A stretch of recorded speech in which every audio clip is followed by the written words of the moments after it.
Leisure. Did you ever stop to think how much leisure you really have? Some of us put our leisure to good use. And some of us, Ken Michaels, for example, spend most of our leisure just moping. Moping? He thinks I'm moping. Well, who wouldn't mope? There's nothing to do, nobody's around. You know how it is. I went down to the bowling alley, went over to the drugstore. None of the gang was there. All my friends are busy, so what's for me to do? Do you suppose Ken has more leisure than his friends do? Huh? Well, no, I don't have more. We all spend about the same amount of in school, and the rest is leisure. I've got nothing to do but wait for supper. My friends have more things to do. They're lucky. Ken's pretty lucky, too. Listen to that. All right, I'll bite. Why am I lucky? Because you have so much leisure, which you can do things you enjoy, in which you don't have to work. Like this, huh? Is that good?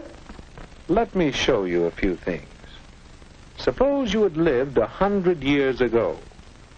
What would you have been like? Take a look. Where? Oh, is that me? Is that what I would have looked like 100 years ago? Well, perhaps.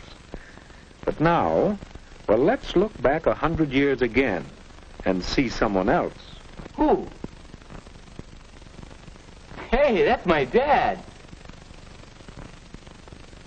Young man, you get off that bed and get to work. After you clean out the stable, you can build some new steps for the back porch. While I work 72 hours a week, no son of mine is going to loaf. 72 hours? 12 hours a day, 6 days a week. Tomorrow morning, young men, you're going out to get a regular job. You can work too, and earn your keep. Not so good, Ken? Well, let's try another picture. Say about 50 years ago. Oh, hello, son. Well, say, I've got some new pictures for the stereoscope. We'll look at them tonight. Don't forget about your chores. Have them all done by the time I'm through work. And keep the woodbox full. Boy, how long will you work, Dad? Why, 10 hours. 10 hours a day, every day except Sunday. 60 hours a week? Boy. Well, Ken, let's take a look at your father's as it really is today. Hi, Dad. You sure don't work as long hours as they used to. That's right, Ken. It's a wonderful thing to be able to do so much work in so little. This 40-hour a week suits me fine. And some people even work shorter hours nowadays. But by the way, Ken, how'd you like to play a quick round of golf before supper?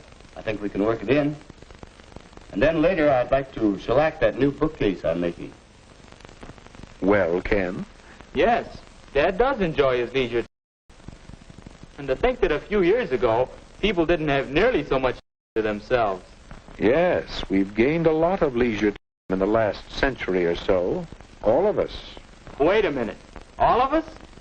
Mother should hear you say that. She's always complaining that she doesn't have enough. Well, let's see about that. Can you picture your mother as she might have been 50 years ago? I guess so.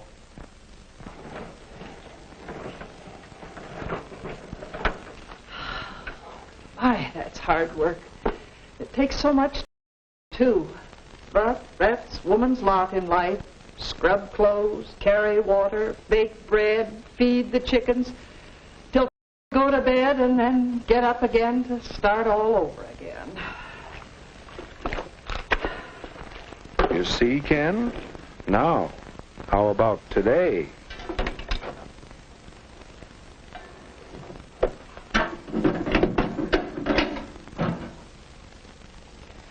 My, this new washer certainly is a saver. And I do need some extra. Now, let's see. I want to do some shopping, but this first. Wait a minute. This may be easier work, but it still looks like work. Oh, well, I have to plan the program for the Women's Club next month. That's one of my favorite activities, you know. It does keep me busy, but, well, that's not work. What do you think, Ken? Well, Mother does have more leisure now. But still, she's always busy. How does she find so many things to do? How can I find something to do with my extra time? Or for that matter, what about you? I don't know. It seems as if leisure time is a problem. Well, let's see how your friends have met that problem.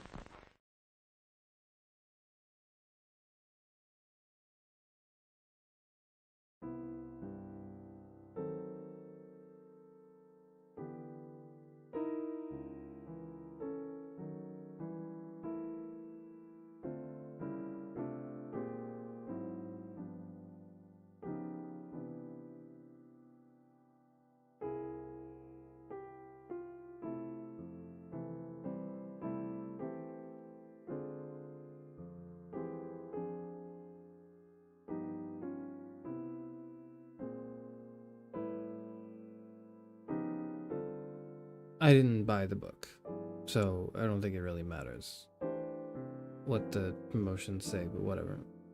Hello. We're reading today. Reading, I feel like Lucy's a little loud. Let me just... Okay.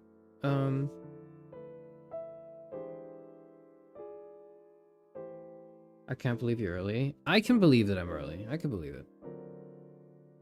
Reading Denial of Death today by Ernest Becker. It's not... I wouldn't say this is the most academically, philosophically rigorous book to exist on the matter. And indeed, there's probably more interesting, like academically rigorous stuff we could be perusing, but this is accessible, I would say, and it's popular, it's mainstream, it's sort of easy to get into, and it kind of gets us into the thinking mood, I believe, which is good. Now, I've not actually read the book. This is just from my experiences talking about the book with other people who also have not read the book, but have read other things and know of it from its reputation, or at least the one it's garnered. The Denial of Death is a book. It's a non-fiction book by Ernest Becker. Let me pull up the Wikipedia page for it. Denial of Death. Denial of Death is a 1973 book by American cultural anthropologist Ernest Becker, which discusses the psychological and philosophical implications of how people and cultures have reacted to the concept of death. The author argues most human action is taken to ignore or avoid the inevitability of death. It's a pretty simple premise, and what I will say to add on to it is, it's not perfect. It was very well received, I think, in its time, but some of this stuff has not aged very well. In particular, there's towards kind of the end of part 2 and in summation in part 3 a bit of that as well. There's his views on mental illnesses, and it's just not very good. In short, it's just not very good. Hold on, let me take my clothes off. Okay, so in short, basically, this book is pretty good as a vibe book. And some of the ideas are interesting, but I wouldn't take them to heart, or at least if I were interested in any of these subtopics or whatever, I would do more reading around them rather than just try to synthesize everything you can from this book in particular. Hello. Hi, everyone.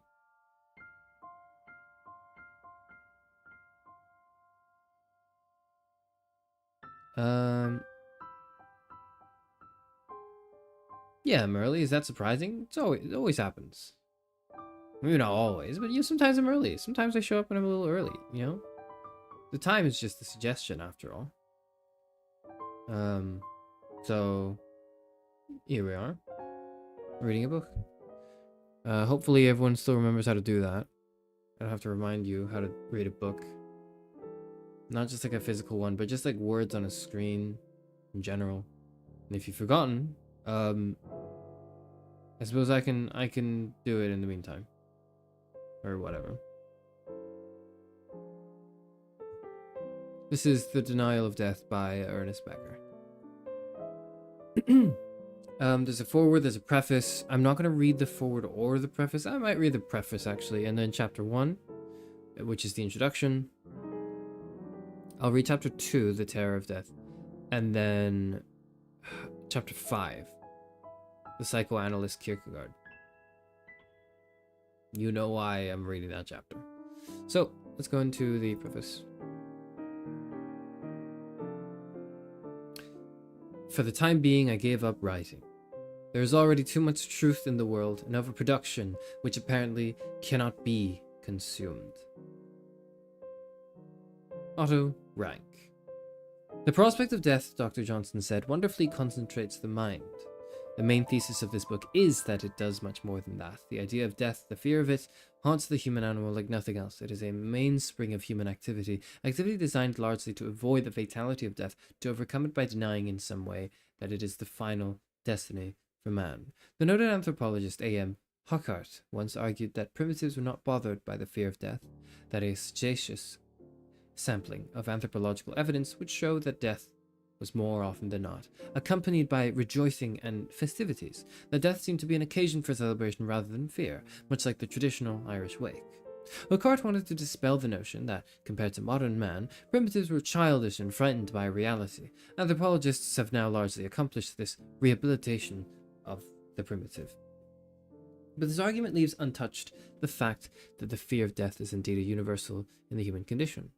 To be sure, primitives often celebrate death, as Huckart and others have shown, because they believe that death is the ultimate promotion, the final ritual elevation to a higher form of life, to the enjoyment of eternity in some form. Most modern Westerners have trouble believing this anymore, which is what makes the fear of death so prominent, a part of our psychological makeup. In these pages, I try to show that the fear of death is a universal that unites data from several disciplines of the human sciences and makes wonderfully clear and intelligible human actions that we have buried under mountains of fact and obscured with endless back and forth arguments about the true human motives. The man of knowledge in our time is bowed down under a burden he never imagined he would ever have: the overproduction of truth that cannot be consumed. For centuries, man lived in the belief that truth was slim and elusive, and that once he found it, the troubles of mankind would be over. And here we are in the closing decades of the 20th century, choking on truth. There has been so much brilliant writing, so many genial discoveries, so vast an extension and elaboration of these discoveries, yet the mind is silent as the world spins on its age-old demonic career. I remember reading how at the famous St. Louis World Exposition in 1904, the speaker at the prestigious science meeting was having trouble speaking against the noise of the new weapons that were being demonstrated nearby. He said something condescending and tolerant about this needlessly disruptive play, as though the future belonged to science and not to militarism. World War I showed everyone the priority of things on this planet, which partly was playing idle games and which wasn't.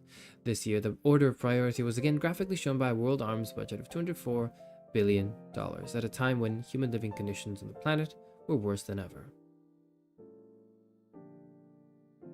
Why then, the reader may ask, add still another weighty tome for useless overproduction? Well, there are personal reasons, of course: habit-drivenness, dogged hopefulness, and there is eros, the urge through the unification of experience to form to greater meaningfulness. One of the reasons I believe that knowledge is in a state of useless overproduction is that it is strewn all over the place, spoken in 1,000 competitive voices.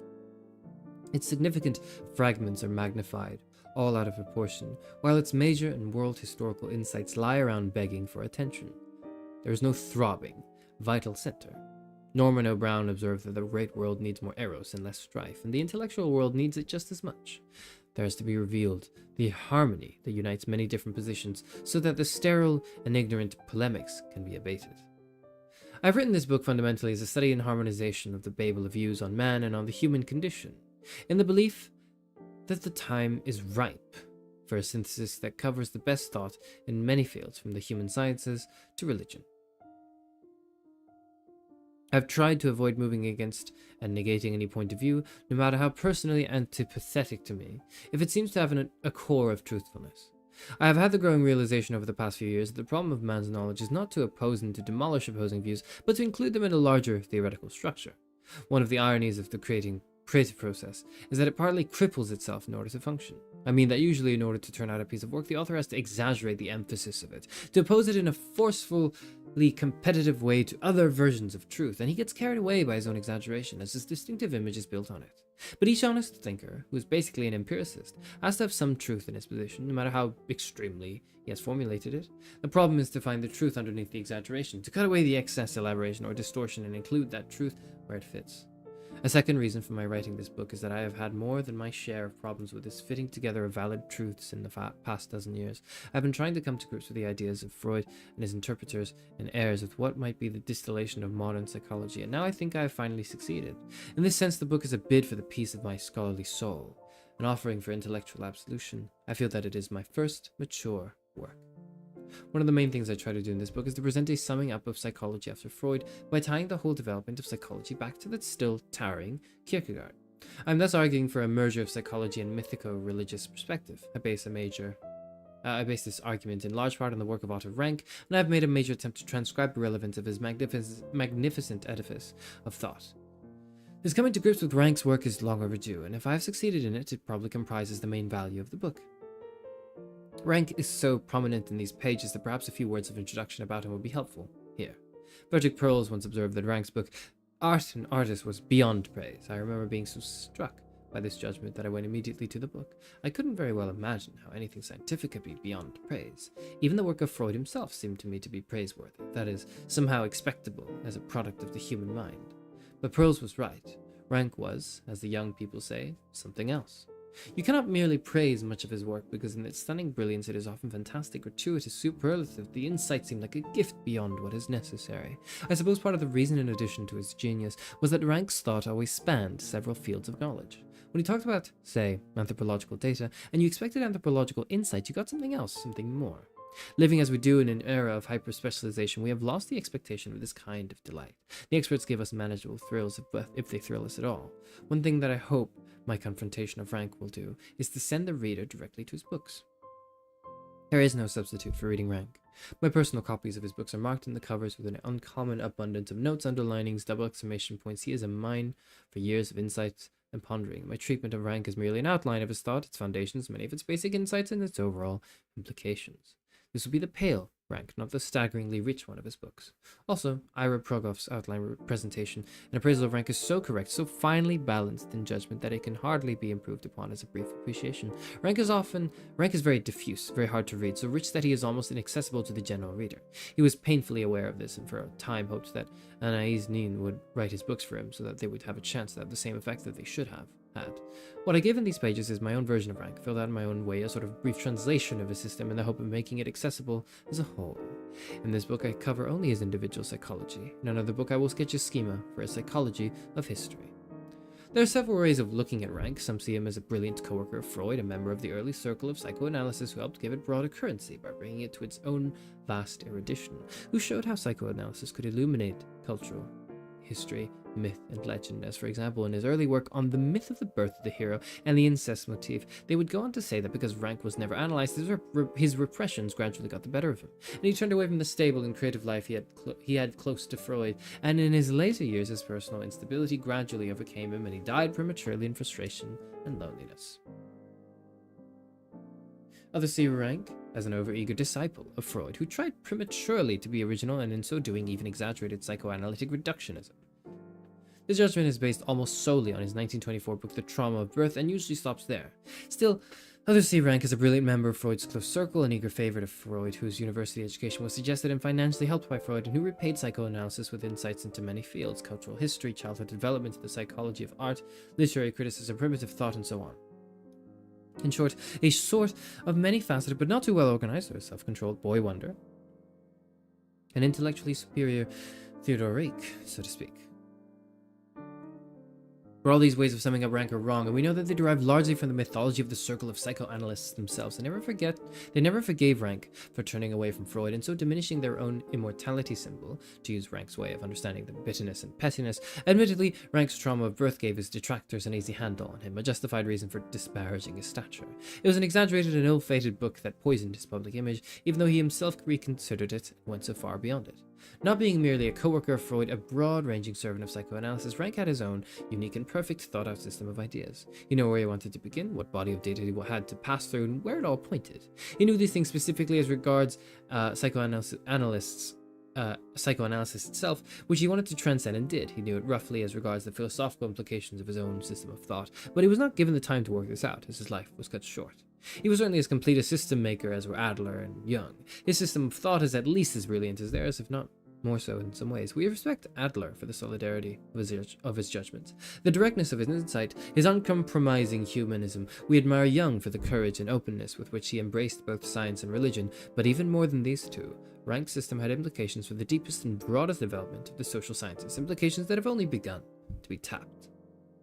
Paul Rosen, writing about the legend of Freud, aptly observed that any writer whose mistakes have taken this long to correct is quite a figure in intellectual history. Yet the whole matter is very curious, because Adler, Jung, and Rank very early corrected most of Freud's basic mistakes. The question for the historian is rather what there was in the nature of the psychoanalytic movement, the ideas themselves, the public and the scholarly mind that kept these corrections so ignored, or so separated from the main movement of cumulative scientific thought. Even a book of broad scope has to be very selective of the truths it picks out of the mountain of truth that is stifling us. Many thinkers of importance are mentioned only in passing. The reader may wonder, for example, why I lean so much on Rank and hardly mention Jung in a book that has a major aim, the closure of psychoanalysis on religion. One reason is that Jung is so prominent and has so many effective interpreters, while Rank is hardly known and has had hardly anyone to speak for him. And another reason is that although Rank's thought is difficult, it is always right on the central problems. Jung's is not, and a good part of it wanders into needless esotericism. The result is that he often obscures on the one hand what he reveals on the other. I can't see that all his tomes on alchemy add one bit to the weight of his psychoanalytic insight. A good many phrasings of insight into human nature I owe to exchanges with Murray Becker, whose fineness and realism on these matters are most rare. I want to thank, with the customary disclaimers, Paul Rosen for his kindness in passing chapter 6 through the net of his great knowledge of Freud. Robert N. Bella read the entire manuscript, and I'm very grateful for his general criticisms and specific suggestions. Those that I was able to act on definitely improved the book. As for the others, I fear that they posed the larger and longer range task of changing myself.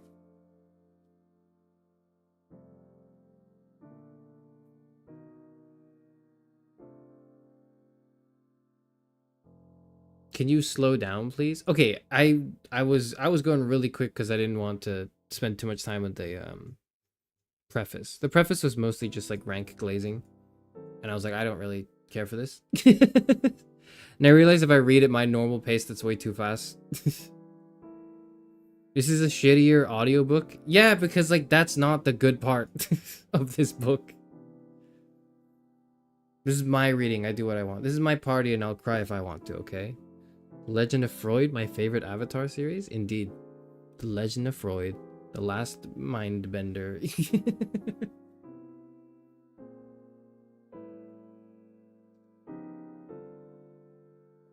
I lost it a bit. Continue, please. I'm going to be honest. I didn't expect anyone to pay any attention at all. So the fact that you were trying is good. That wasn't too important because that was mostly just his preface to the book that I felt was... Like, I wanted to read it because I was like, I wanted you to kind of hear what he had to say before the book began. But at the same time, it's like, it's not that important. It's mostly auto-rank glazing. And I'm like, you know, you don't need to know that. You don't need to know this. So why did you read a chemistry form? I don't know. I have no idea. Hello, I'm late. Nobody's late. I'm reading a book. You remember how to read a book, right? Well, this is what we're doing today. Okay? I was trying. Okay, forget everything that I just said. And then start focusing now. Excuse me. Chapter 1. Introduction, Human Nature and the Heroic. In times such as ours, there is a great pressure to come up with concepts that help men understand their dilemma. There is an urge toward vital ideas, toward a simplification of needless intellectual complexity. Sometimes this makes for big lies that resolve tensions and make it easy for action to move forward with just the rationalizations that people need. But it also makes for the slow disengagement of truths that help men get a grip on what is happening to them, that tell them where the problems really are.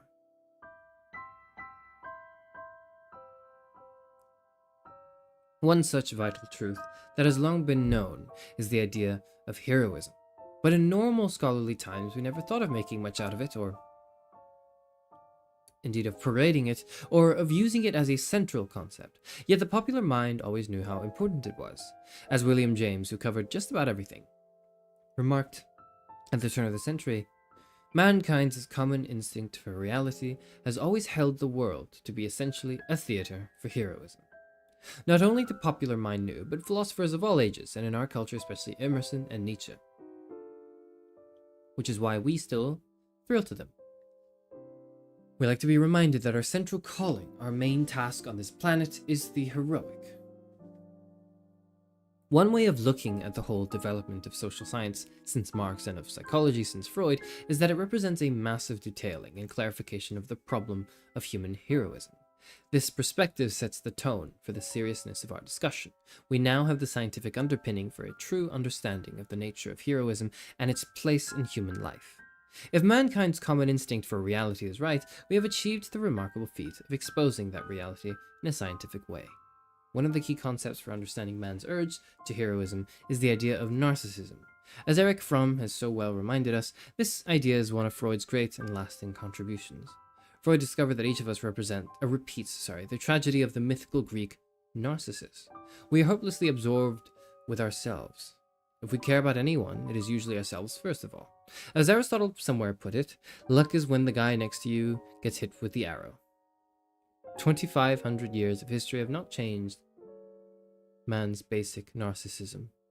Most of the time, for most of us, this is still a workable definition of luck.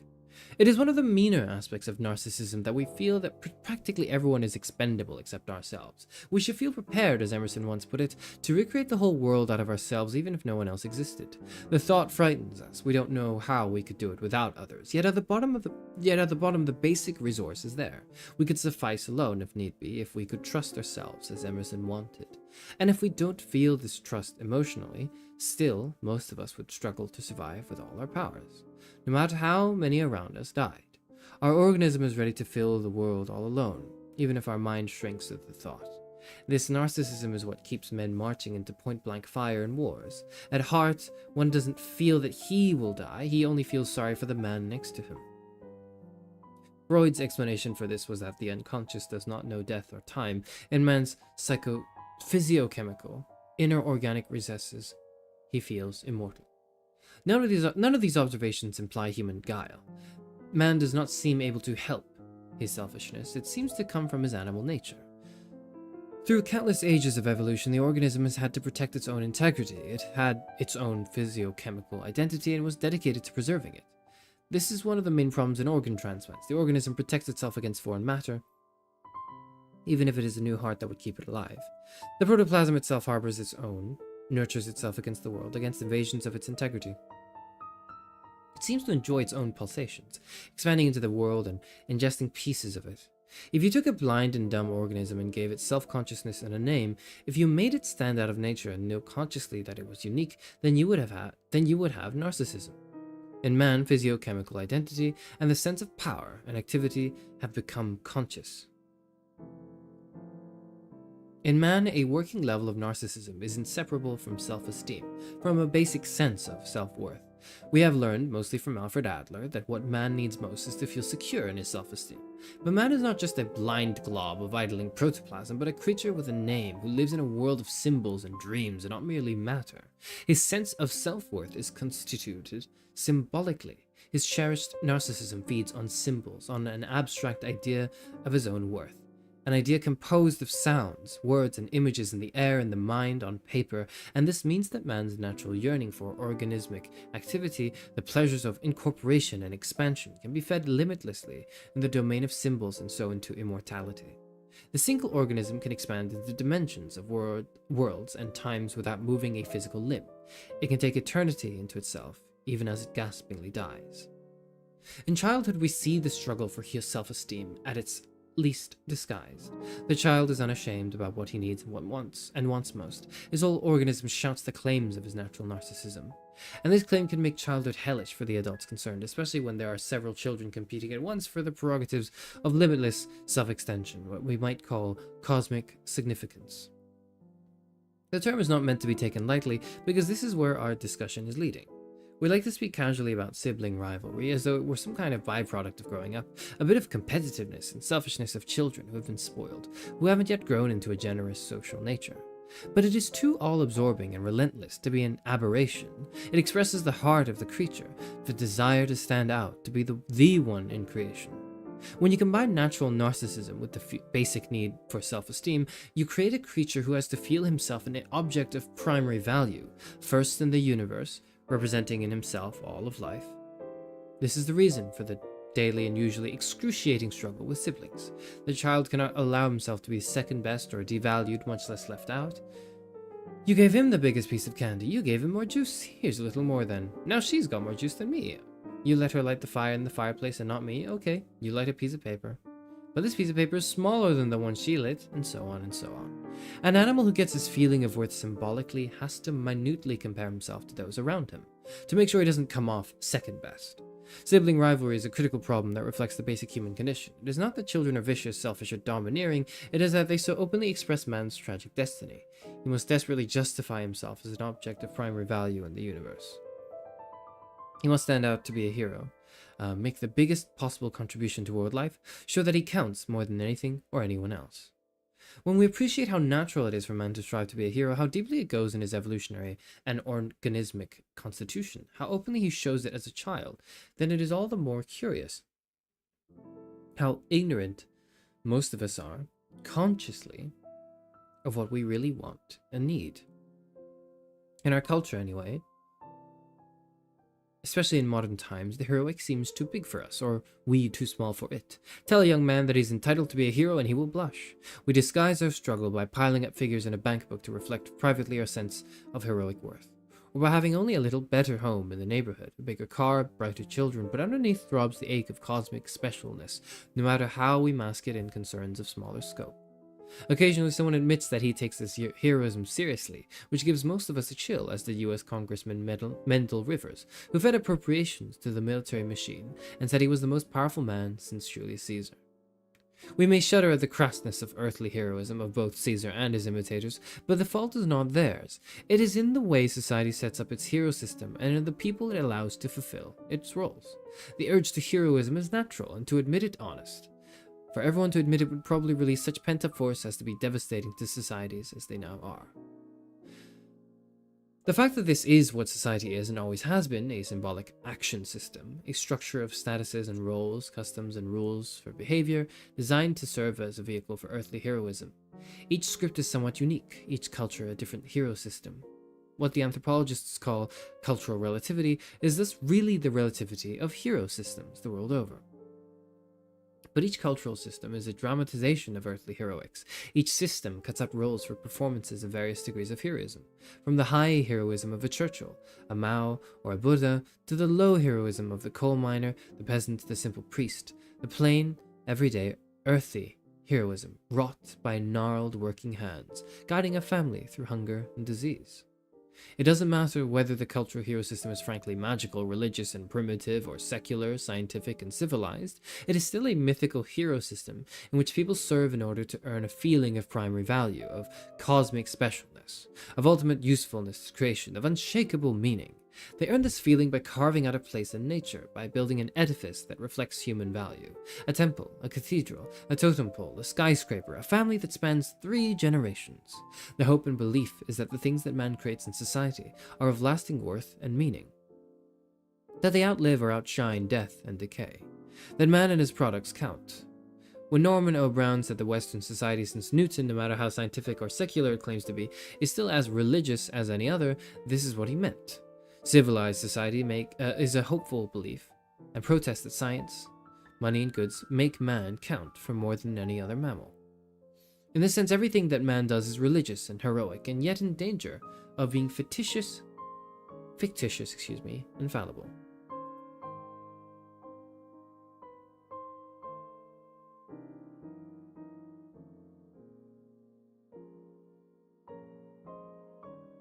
The question that becomes then the most important one that man can put to himself is simply this: how conscious is he of what he is doing to earn his feeling of heroism? I suggested that if everyone honestly admitted his urge to be a hero, it would be a devastating release of truth. It would make men demand that culture give them their due, a primary sense of human value as unique contributors to cosmic life. How would our modern societies contrive to satisfy such an honest demand without being shaken to their foundations? Only those societies we today call primitive provide this feeling for their members. The minority groups in present-day industrial society who shout for freedom and human dignity are really clumsily asking that they be given a sense of primary heroism, of which they have been cheated historically. This is why their insistent claims are so troublesome and upsetting. How do we do such an unreasonable thing within the ways in which society is now set up? They are asking for the impossible is the way we usually put our bafflement. But the truth about the need for heroism is not easy for anyone to admit, even the very ones who want to have their claims recognized. There's the rub, as we shall see from our subsequent discussion. To become conscious of what one is doing to earn his feeling of heroism is the main self-analytic problem of life.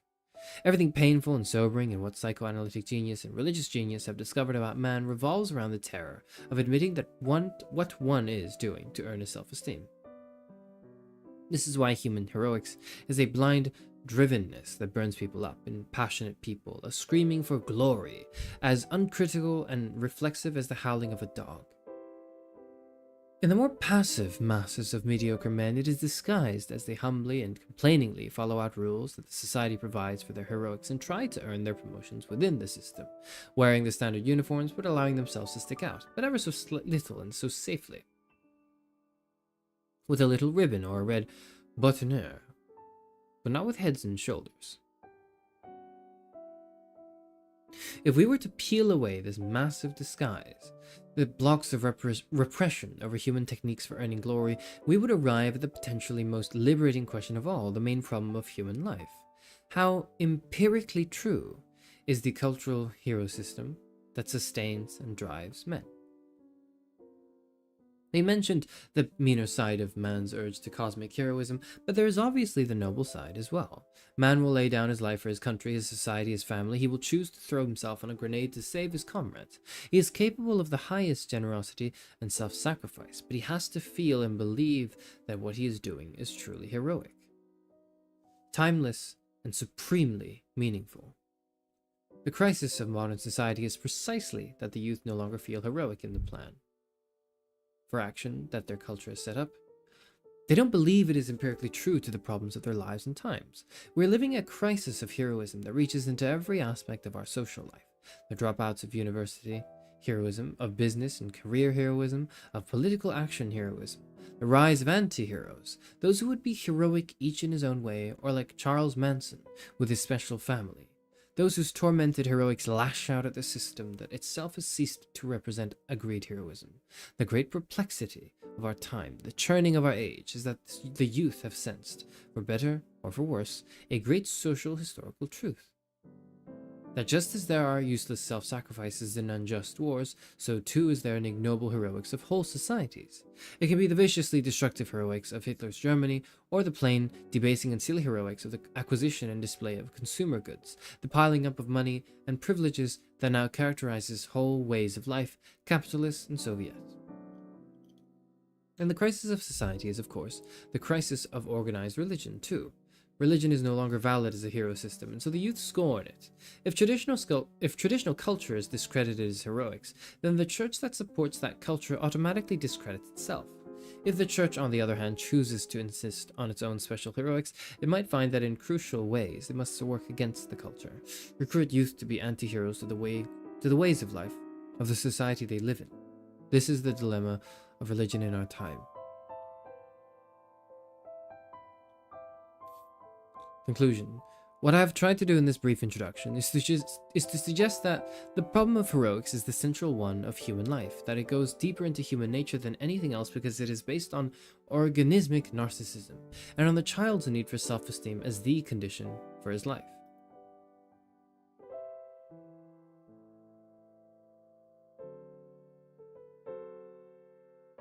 Society itself is a codified hero system, which means that society everywhere is a living myth of the significance of human life, a defiant creation of meaning. Every society, thus, is a religion, whether it thinks so or not. Soviet religion and Maoist religion are as truly religious as our scientific and consumer religion, no matter how much they may try to disguise themselves by omitting religious and spiritual ideas from their lives. As we shall see further on, it was Otto Rank who showed psychologically this religious nature of all human cultural creation, and more recently the idea was revived by Norman O. Brown in his Life Against Death and by Robert J. Lifton in his revolutionary Immortality. If we accept these suggestions, then we must admit that we are dealing with the universal human problem, and we must be prepared to probe into it as honestly as possible, to be as shocked by the self-revelation of man as the best thought will allow. Let us pick this thought up with Kierkegaard and take it through Freud, to see where this stripping down of the last 150 years will lead us. If the penetrating honesty of a few books could immediately change the world, then the 5 authors just mentioned would already have shaken the nations to their foundations. But since everyone is carrying on as though the vital truths about man did not yet exist, it is necessary to add still another weight in the scale of human exposure. For 2,500 years we have hoped and believed that if mankind could reveal itself to itself, could widely come to know its own cherished motives, then somehow it would tilt the balance of things in its own favor. Part 1. The depth psychology of heroism.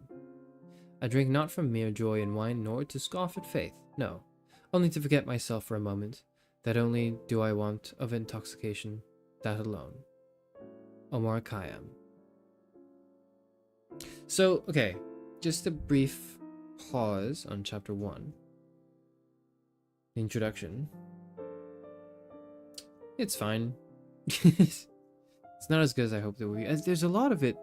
He's posturing a lot. He's saying a lot. And he's saying, like, you know what? And it seems a little hypocritical too. Maybe I'm coming off a bit strong, especially for someone who is a fellow Kierkegaard appreciator, who's attained a lot of literary success. But it seems rather uninteresting, the introduction. It seems to say that, well, it's interesting. Okay, let me put it this way. It's interesting, but it seems very loose. It seems very fast and loose.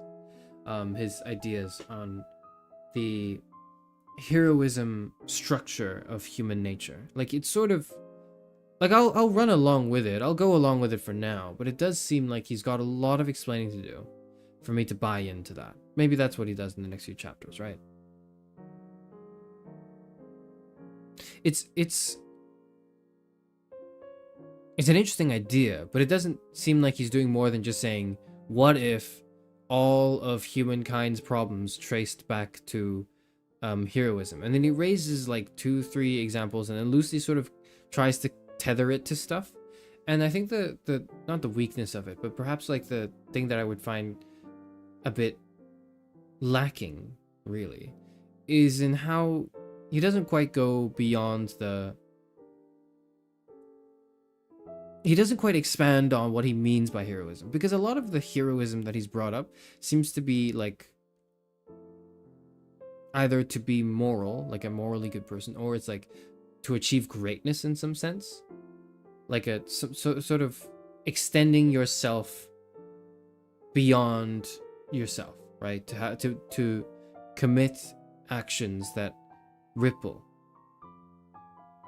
So it's like, it's an interesting idea, but I'm not sure if he's really fortifying it enough for me to think it's like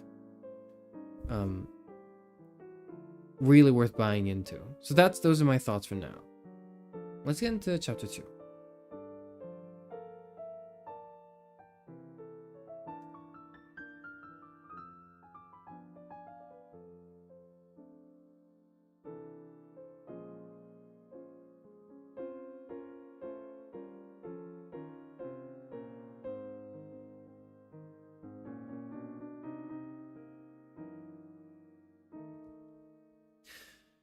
Chapter 2.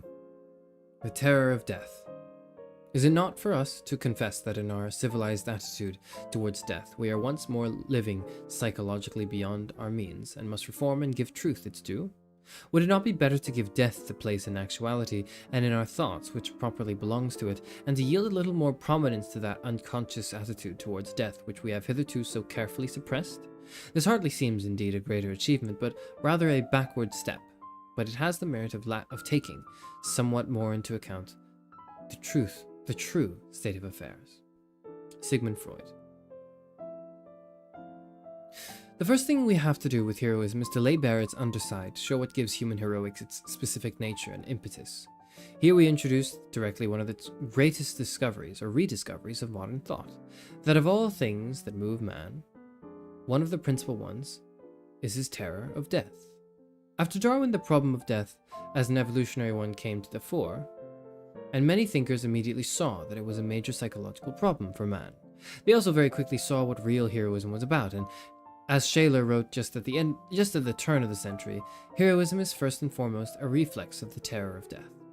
We admire most the courage to face death. We give such valor our highest and most constant adoration. It moves us deeply in our hearts because we have doubts about how brave we ourselves would be. When we see a man bravely facing his own extinction, we rehearse the greatest victory we can imagine. And so the hero has been the center of human honor and acclaim since probably the beginning of specifically human evolution. But even before that, our primate ancestors deferred to others who were extra powerful and courageous and ignored those who were cowardly. Man has elevated animal courage into a cult. Anthropological and historical research also began in the 19th century to put together a picture of the heroic since primitive and ancient times. The hero was the man who could go into the spirit world, the world of the dead, and return alive. He had his descendants in the mystery cults of the Eastern Mediterranean, which were cults of death and resurrection. The divine hero of each of these cults was one who had come back from the dead, and as we know today from the research into ancient myths and rituals, Christianity itself was a competitor with the mystery cults and won out, among other reasons, because it too featured a healer with supernatural powers who had risen from the dead. The great triumph of Easter is the joyful shout, "Christ is risen," an echo of the same joy that the devotees of the mystery cults enacted at their ceremonies of the victory over death. These cults, as G. Stanley Hall so aptly put it, were an attempt to attain an immunity bath from the greatest evil, death, and the dread of it. All historical religions addressed themselves to the same problem of how to bear the end of life. Religions like Hinduism and Buddhism performed the ingenious trick of pretending not to want to be reborn, which is a sort of negative magic, claiming not to want what you really want most.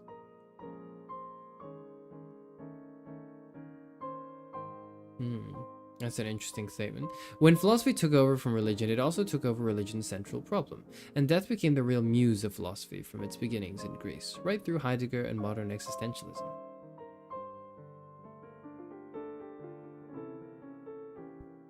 We already have volumes of work and thought on the subject, from religion and philosophy, and since Darwin, from science itself.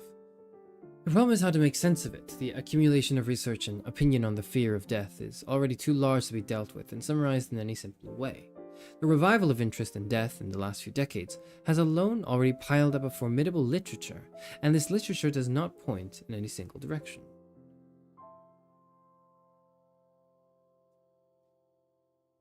The healthy-minded argument. There are healthy-minded persons who maintain that fear of death is not a natural thing for man, that we are not born with it.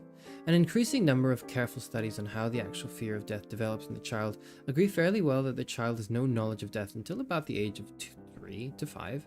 How could he? It is too abstract an idea, too removed from his experience.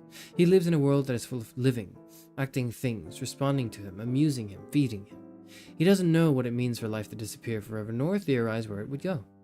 Only gradually does he recognize that there is a thing called death that takes some people away forever. Very reluctantly, he comes to admit that it sooner or later takes everyone away. But this gradual realization of the inevitability of death can take up until the 9th or 10th year. If the child has no knowledge of an abstract idea like absolute negation, he does have his own anxieties. He's absolutely dependent on the mother, experiences loneliness when she's absent, frustration when he's deprived of gratification, irritation at hunger and discomfort, and so on. If he were abandoned to himself, his world would drop away.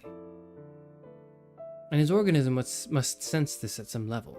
We call this the anxiety of object loss. Isn't this anxiety then a natural, organismic fear of annihilation? Again, there are many who look at this as a very relative matter. They believe that if the mother has done her job in a warm and dependable way, the child's natural anxieties and guilt will develop in a moderate way, and he will be able to place them firmly under the control of his developing personality. The child who has good maternal experiences will develop a sense of basic security and will not be subject to morbid fears of losing support, of being annihilated, or the like. As he grows up to understand death rationally by the age of 9 or 10, he will accept it as part of his worldview. But the idea will not poison his self-confident attitude towards life. The psychiatrist Rain Gold says categorically that annihilation anxiety is not part of the child's natural experience, but is engendered in him by bad experiences with a depriving mother. This theory puts the whole burden of anxiety into the child's nurture and not his nature. Another psychiatrist, in a less extreme vein, sees the fear of death as greatly heightened by the child's experiences with his parents, by their hostile denial of his life impulses, and more generally, by the antagonism of society to human freedom and self-expansiveness. As we will see later on, this view is very popular today in the widespread movement towards unrepressed living, the urge to a new freedom for natural biological urges, a new attitude of pride and joy in the body, the abandonment of shame, guilt, and self-hatred. From this point of view, fear of death is something that society creates and at the same time uses against the person to keep him in submission. The psychiatrist Maloney talked about it as a cultural mechanism, and Marcuse as an ideology. Norman O'Brien, in a vastly influential book that we shall discuss at some length, went so far as to say that there could be a birth and development of the child and a second innocence that would be free of the fear of death because it would not deny natural vitality and would leave the child fully open to physical living.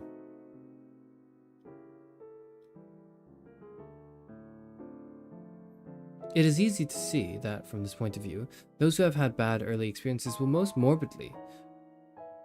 most morbidly fixated on the anxiety of death, and if by chance they grow up to be philosophers, they will probably make the idea a central dictum of their thought, as did Schopenhauer, who both hated his mother and went on to pronounce death the muse of philosophy. If you have a sour character structure, or especially tragic experiences, then you are bound to be pessimistic. One psychologist remarked to me that the whole idea of the fear of death was an import by existentialists and Protestant theologians who had been scarred by their European experiences, or who carried around the extra weight of a Calvinist and Lutheran heritage of life denial.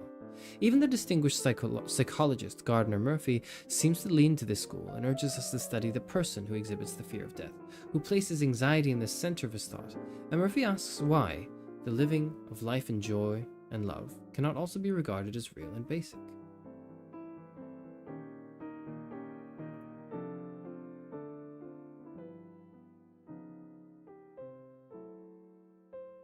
The morbidly minded argument. The healthy-minded argument, just discussed, is one side of the picture of the accumulated research and opinion on the problem of the fear of death, but there is another side. A large body of people would agree with these observations on early experiences and would admit that experiences may heighten natural anxieties and later fears. But these people would also claim very strongly that nevertheless the fear of death is natural and is present in everyone, that it is the basic fear that influences all others, a fear from which no one is immune, no matter how disguised it may be. William James spoke very early for this school, and with his usual colorful realism, he called death the worm at the core of man's pretensions to happiness. No less a student of human nature than Max Scheler thought that all men must have some kind of certain intuition of this worm at the core, whether they admitted it or not. Countless other authorities, some of whom we shall parade in the following pages, belonged to this school. Students of the stature of Freud, many of his close circle, and serious researchers who are not psychoanalysts. What are we to make of a dispute in which there are two distinct camps, both studded with distinguished authorities? Jacques Choron goes so far as to say that it is questionable whether it will ever be possible to decide whether the fear of death is or is not the basic anxiety. In matters like this, then, the most that one can do is to take sides, to give an opinion based on the authorities that seem to him most compelling, and to present some of the compelling arguments.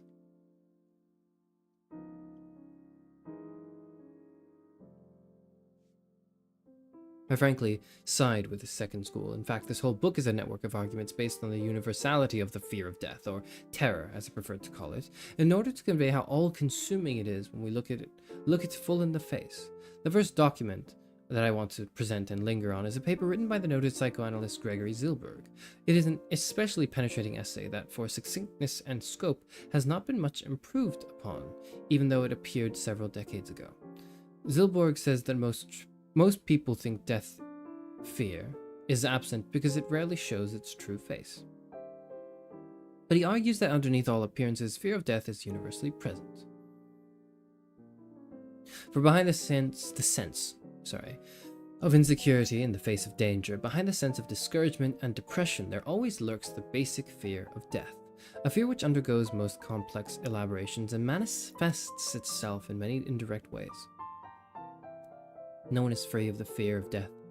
The anxiety, neurosis, the various phobic states, even a considerable number of depressive suicidal states, and many schizophrenias amply demonstrate the ever-present fear of death, which becomes woven into the major conflicts of the given psychopathological conditions. We may take for granted that the fear of death is always present in our mental functioning. Hadn't James said the same thing earlier in his own way? Let sanguine, healthy-mindedness do its best with its strange power of living in the moment, and ignoring and forgetting, still the evil background is really there to be thought of, and the skull will grin in at the banquet. The differences in these two statements is not so much in the imagery and style, as in the fact that Zilberg's comes almost a half century later and is based on that much more real clinical work, not only on philosophical speculation or personal intuition, but it also continues the straight line of development from James and the post-Darwinians, who saw the fear of death as a biological and evolutionary problem. Here I think he is on very sound ground, and I especially like the way he puts the case. Zilberg points out that his fear is actually an expression of the instinct of self-preservation, which functions as a constant drive to maintain life and to master the dangers that threaten life. Such constant expenditure of psychological energy on the business of preserving life would be impossible if the fear of death were not as constant. The very term self-preservation implies an effort against some force of disintegration. The affective aspect of this is fear of death. In other words, the fear of death must be present behind all our normal functioning in order for the organism to be armed towards self-preservation. But the fear of death cannot be present constantly in one's mental functioning, else the organism could not function. Zilberg continues, if this fear were constantly conscious, we should be unable to function normally. It must be properly repressed to keep us living with any modicum of comfort. We know very well that to repress means more than to put away and to forget that which was put away in the place where we put it. It means also to maintain a constant psychological effort to keep the lid on and inwardly never relax our watchfulness. And so we can understand what seems like an impossible paradox, the ever-present fear of death and the normal biological functioning of our instinct of self-preservation, as well as our utter obliviousness to this fear in our conscious life. Therefore, in normal times, we move about actually without ever believing in our own death. As if we fully believed in our own corporeal immortality, we are intent on mastering death. A man will say, of course, that he knows he will die someday, but he does not really care. He is having a good time with living, and he does not think about death and does not care to bother about it. But this is a purely intellectual, verbal admission. The affective fear is repressed. The argument from biology and evolution is basic and has to be taken seriously. I don't see how it can be left out of any discussion. Animals, in order to survive, had to be protected by fear responses in relation not only to other animals but to nature itself. They had to see the real relationship of their limited powers to the dangerous world in which they were immersed. Reality and fear go together naturally. As the human infant is an even more exposed and helpless situation, it is foolish to assume that the fear response of animals would have disappeared in such a weak and highly sensitive species. It is more reasonable to think that it was instead heightened, as some of the early Darwinians thought. Early men who were most afraid were those who were most realistic about their situation in nature, and they passed on to their offspring a realism that had a high survival value.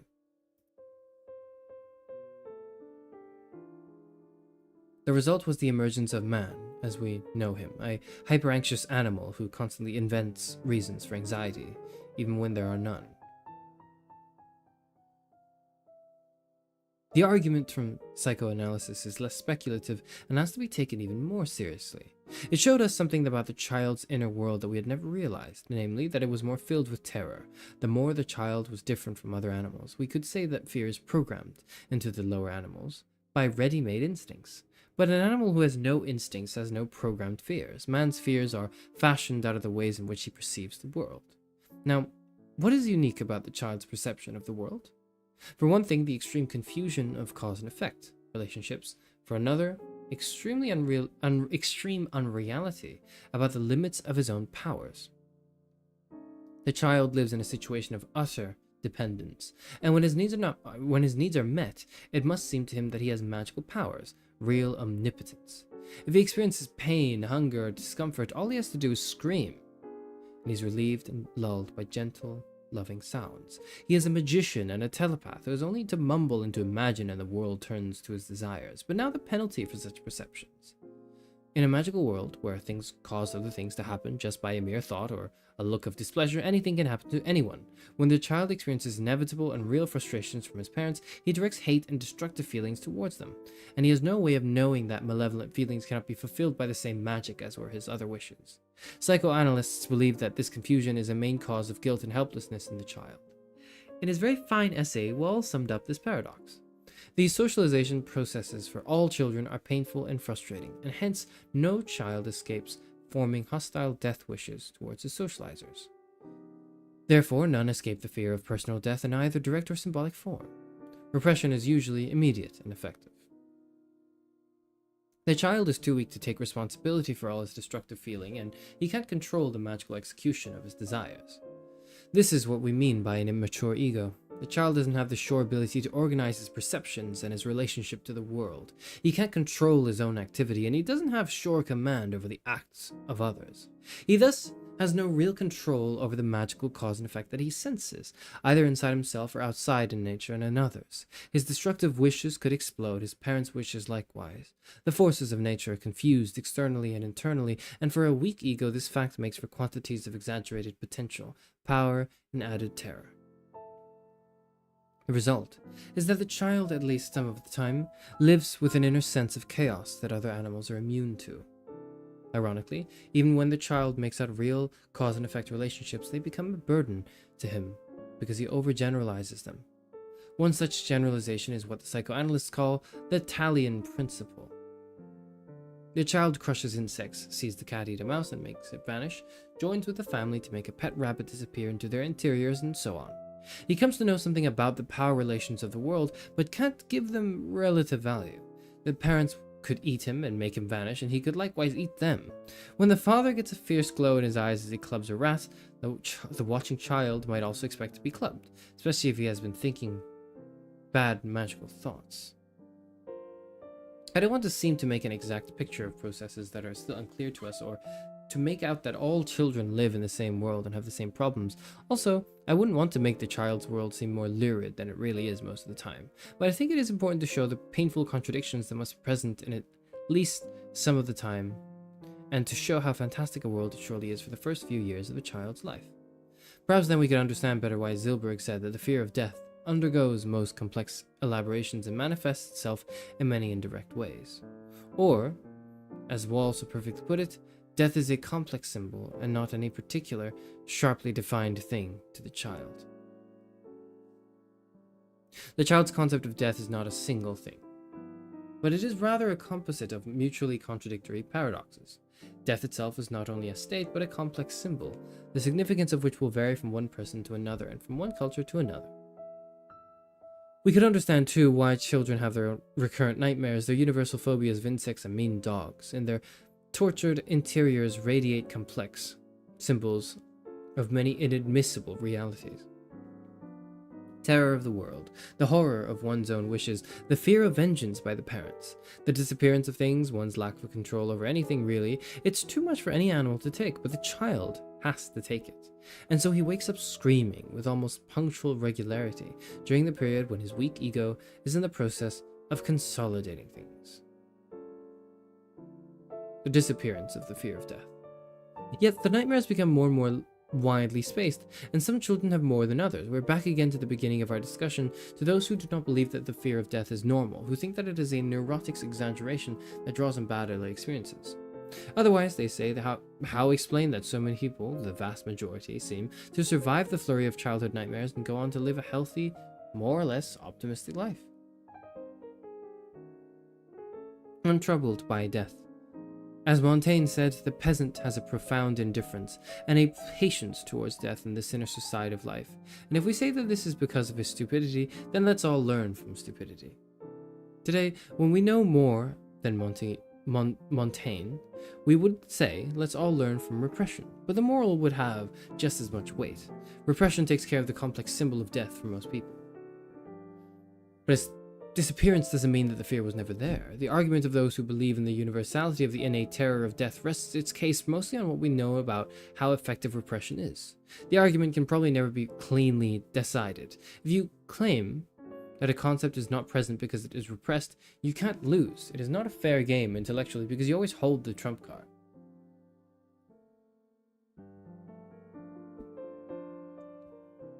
This type of argument makes psychoanalysis seem unscientific to many people.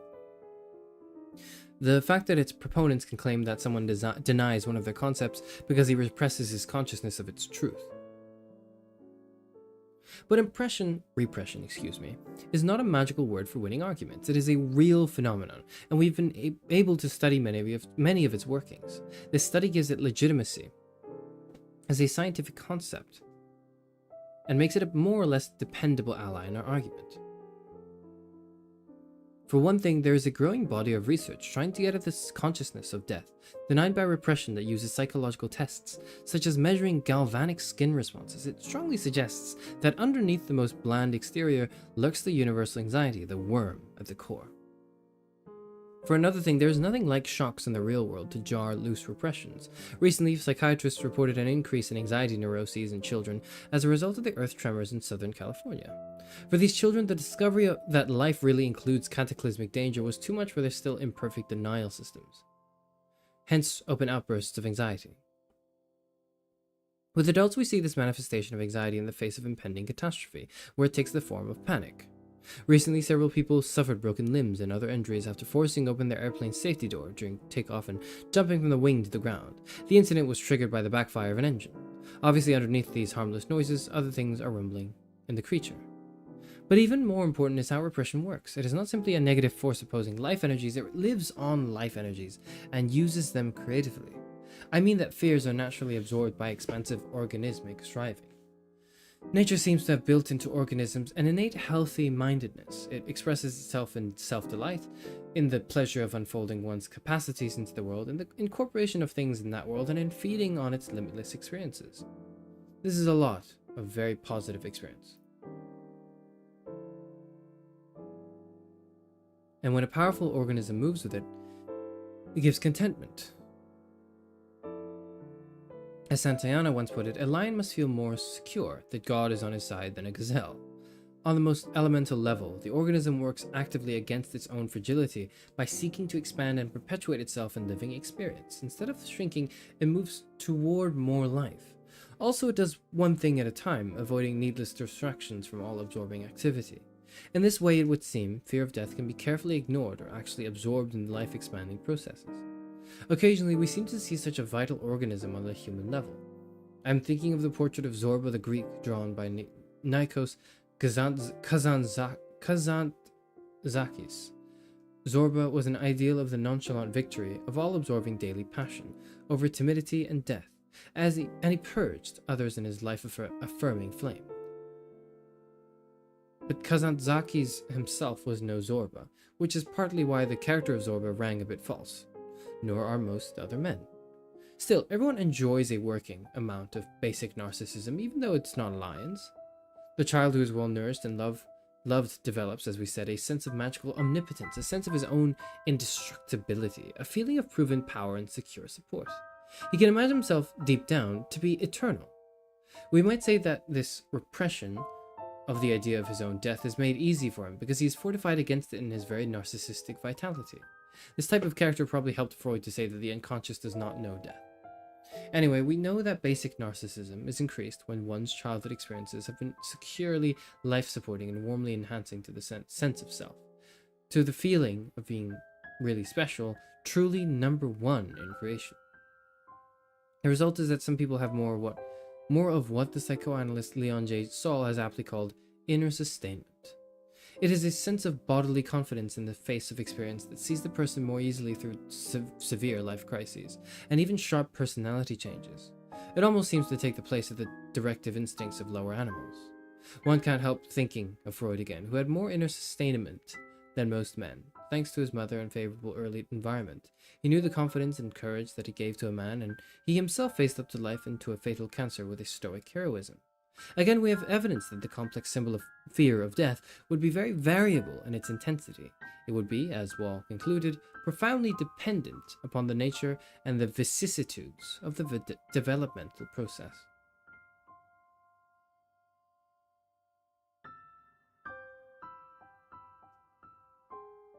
But I want to be careful not to make too much of a natural vitality and inner sustainment. As we will see in Chapter 6, even the unusually favored Freud suffered his whole life from phobias, from death anxiety, and he came to fully perceive the world under the aspect of natural terror. I don't believe that the complex symbol of death is ever absent, no matter how much vitality and inner sustainment a person has. Even more, if we say that these powers make repression easy and natural, we are only saying the half of it. Actually, they get their very power from repression. Psychiatrists argue that the fear of death varies in intensity depending on the developmental process, and I think that one important reason for this variability is that the fear is transmuted in that process. If the child has had a very favorable upbringing, it only serves all the better to hide the fear of death. After all, the repression is made possible by the natural identification of the child with the powers of his parents. If he has been well cared for, identification comes easily and solidly, and his parents' powerful triumph over death automatically becomes his. What is more natural to banish one's fears than to live on delegated powers? And what does the whole growing up period signify, if not the whole giving over of one's life project? I'm going to be talking about these things in all the way through this book, and do not want to develop them in this introductory discussion. What we will see is that man cuts out for himself a manageable world. He throws himself into action uncritically, unthinkingly. He accepts the cultural programming and turns his nose when he's supposed to look. He doesn't bite the world off in one piece as a giant would, but in small, manageable pieces, as a beaver does. He uses all kinds of techniques, which we call the character defenses. He learns not to expose himself, not to stand out. He learns to embed himself in other power, both of concrete persons and of things and cultural commands. The result is that he comes to exist in the imagined infallibility of the world around him. He doesn't have to have fears when his feet are solidly mired and his life mapped out in a ready-made maze. All he has to do is plunge ahead in a compulsive style of drivenness in the ways of the world that the child learns, and in which he lives later as a kind of grim equanimity. The strange power of living in the moment and ignoring and forgetting, as James put it. This is the deeper reason that Montaigne's peasant isn't troubled until the very end, when the angel of death, who has always been sitting on his shoulder, extends his wing.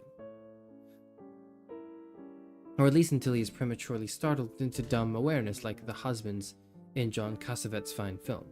At times like this, when the awareness dawns that has always been blotted out by frenetic, ready-made activity, we see the transmutation of repression, redistilled, so to speak, and the fear of death emerges in pure essence. This is why people have psychotic breaks when repression no longer works, when the forward momentum of activity is no longer possible. Besides, the peasant mentality is far less romantic than Montaigne would have us believe. The peasant's equanimity is usually immersed in a style of life that has elements of real madness, and so it protects him. An undercurrent of constant hate and bitterness expressed in feuding, bullying, bickering, and family quarrels, the petty mentality, the self-deprecation, the superstition, the obsessive control of daily life by strict authoritarianism, and so on. As the title of a recent essay by Joseph Lopreto has it, how would you like to be a peasant? We will also touch upon another large dimension in which the complex symbol of death is transmuted and transcended by man: belief in immortality, the extension of one's being into eternity. Right now we can conclude that there are many ways that repression works to calm the anxious human animal, so that he need not be anxious at all. I think we have reconciled our two divergent positions on the fear of death. The environmental and the innate positions are both part of the same picture. They merge naturally into one another. It all depends from which angle you approach the picture, from the side of the disguises and transmutations of the fear of death, or from the side of its apparent absence. I admit that with a sense of scientific uneasiness, that whatever angle you use, you don't get at the actual fear of death. And so I recently, reluctantly, agree with Koran that the argument can probably never be cleanly won. Nevertheless, something very important emerges. There are different images of man that he can draw and choose from. On the one hand, we see a human animal who's partly dead to the world, who is most dignified when he shows a certain obliviousness to his faith, when he allows himself to be driven through life, who is most free when he lives in secure dependency on powers around him, when he is least in possession of himself. On the other hand, we get an image of a human animal who is overtly sensitive to the world, who cannot shut it out, who is thrown back on his own meager powers, and who seems least free to move and act, least in possession of himself, and most undignified. Whichever image we choose to identify with depends in large part upon ourselves. Let us then explore and develop these images further to see what they reveal to us.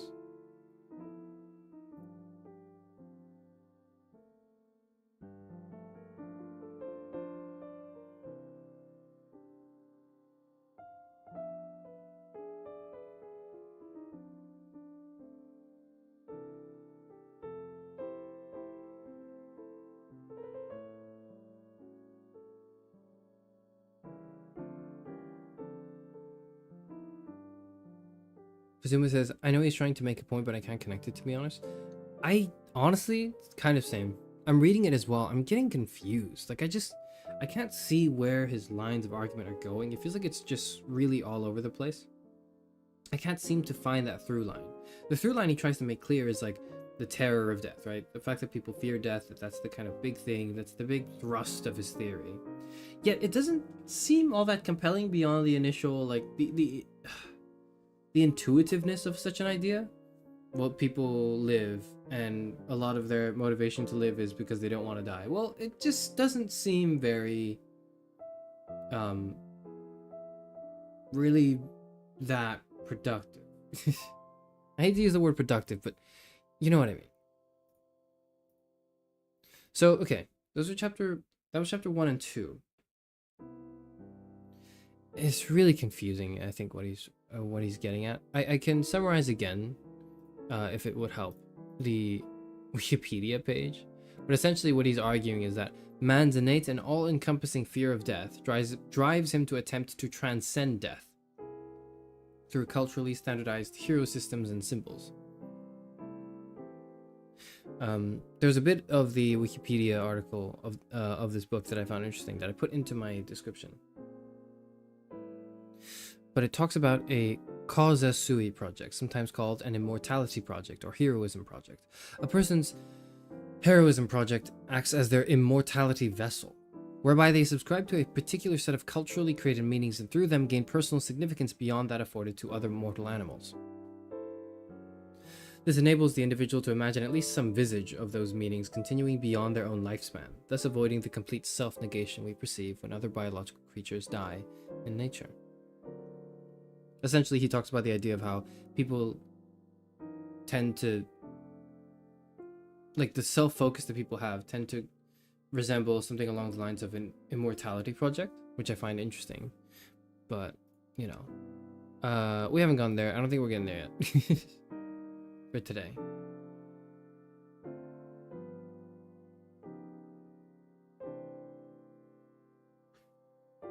I'm sleepy too. I'm a little tired today. Anyways. This is the, let's read this chapter as well, and that will probably be the end of the stream. I don't want the stream to be too long, but this is chapter 5. We skipped ahead a bit, because I want to see his take on Kierkegaard as a psychoanalyst. I think it's interesting. So, we'll see. Chapter 5. The Psychoanalyst Kierkegaard. The whole order of things fills me with a sense of anguish, from the gnat to the mysteries of incarnation. All is entirely unintelligible to me, and particularly my own person. Great is my sorrow, without limits. None knows of it, except God in heaven, and he cannot have pity. Soren Kierkegaard. His middle name is Abe, I think.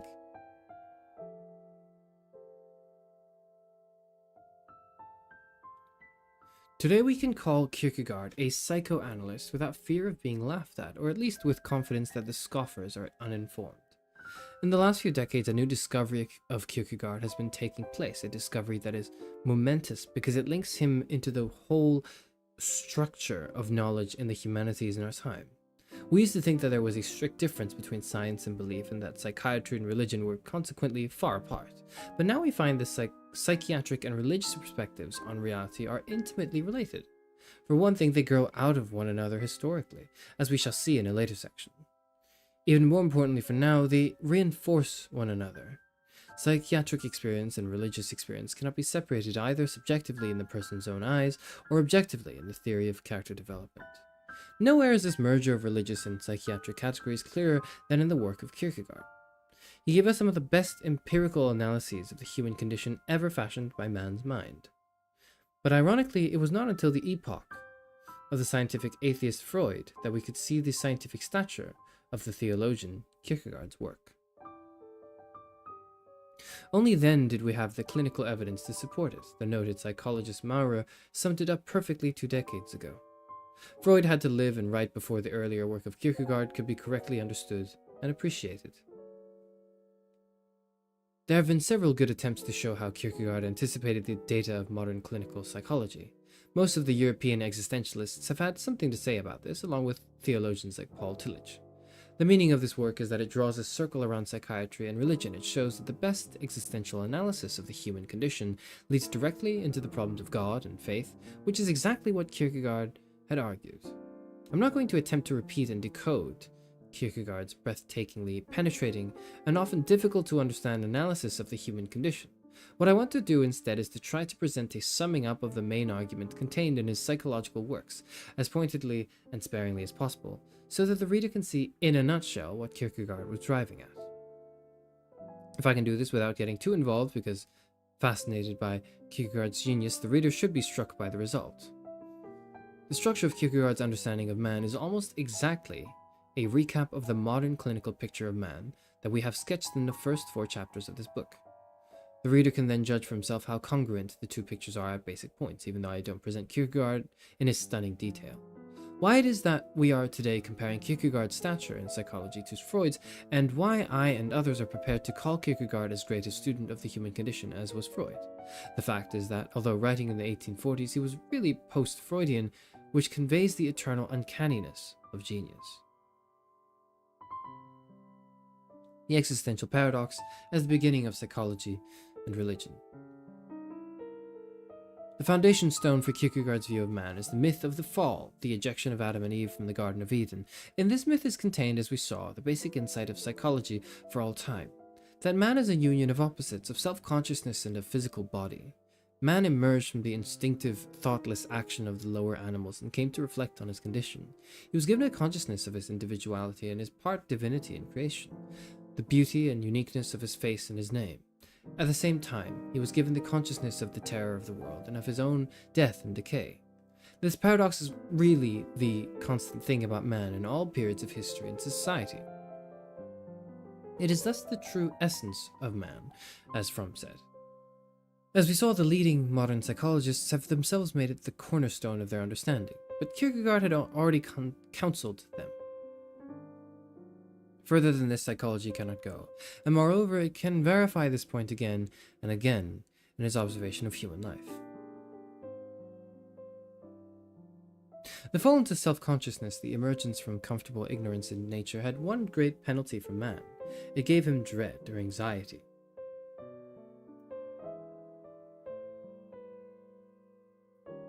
One does not find dread in the beast, says Kierkegaard, precisely for the reason that by nature the beast is not qualified by spirit, for spirit reads self or symbolic inner identity. The beast has none. It is ignorant, says Kierkegaard, therefore innocent. But man is a synthesis of the soulish and bodily, and so experiences anxiety. Again, for soulish you must read self-conscious. If a man were a beast or an angel, he would not be able to be in dread. That is, if he were utterly unself-conscious or totally unanimal. Since he is a synthesis, he can be in dread.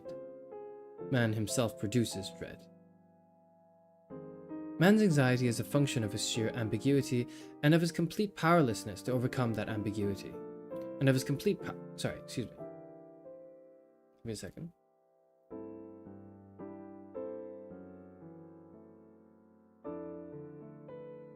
Sorry, that was weird. I heard something weird. I'm going to continue. Man's anxiety is a function of his sheer ambiguity and of his complete powerlessness to overcome that ambiguity, to be straightforwardly an animal or an angel. He cannot live heedless of his fate, nor can he take sure control over that fate and triumph over it by being outside the human condition. The spirit cannot do away with itself. Self-consciousness cannot disappear. Neither can man sink down into the vegetative life, be wholly an animal. He cannot flee from dread. But the real focus of dread is not the ambiguity itself, it is the result of the judgment on man.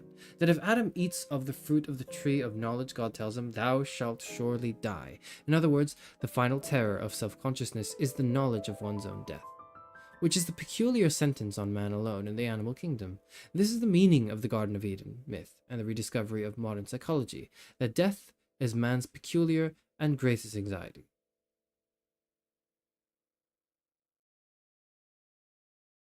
I want to just clarify this point here that he says before we continue reading.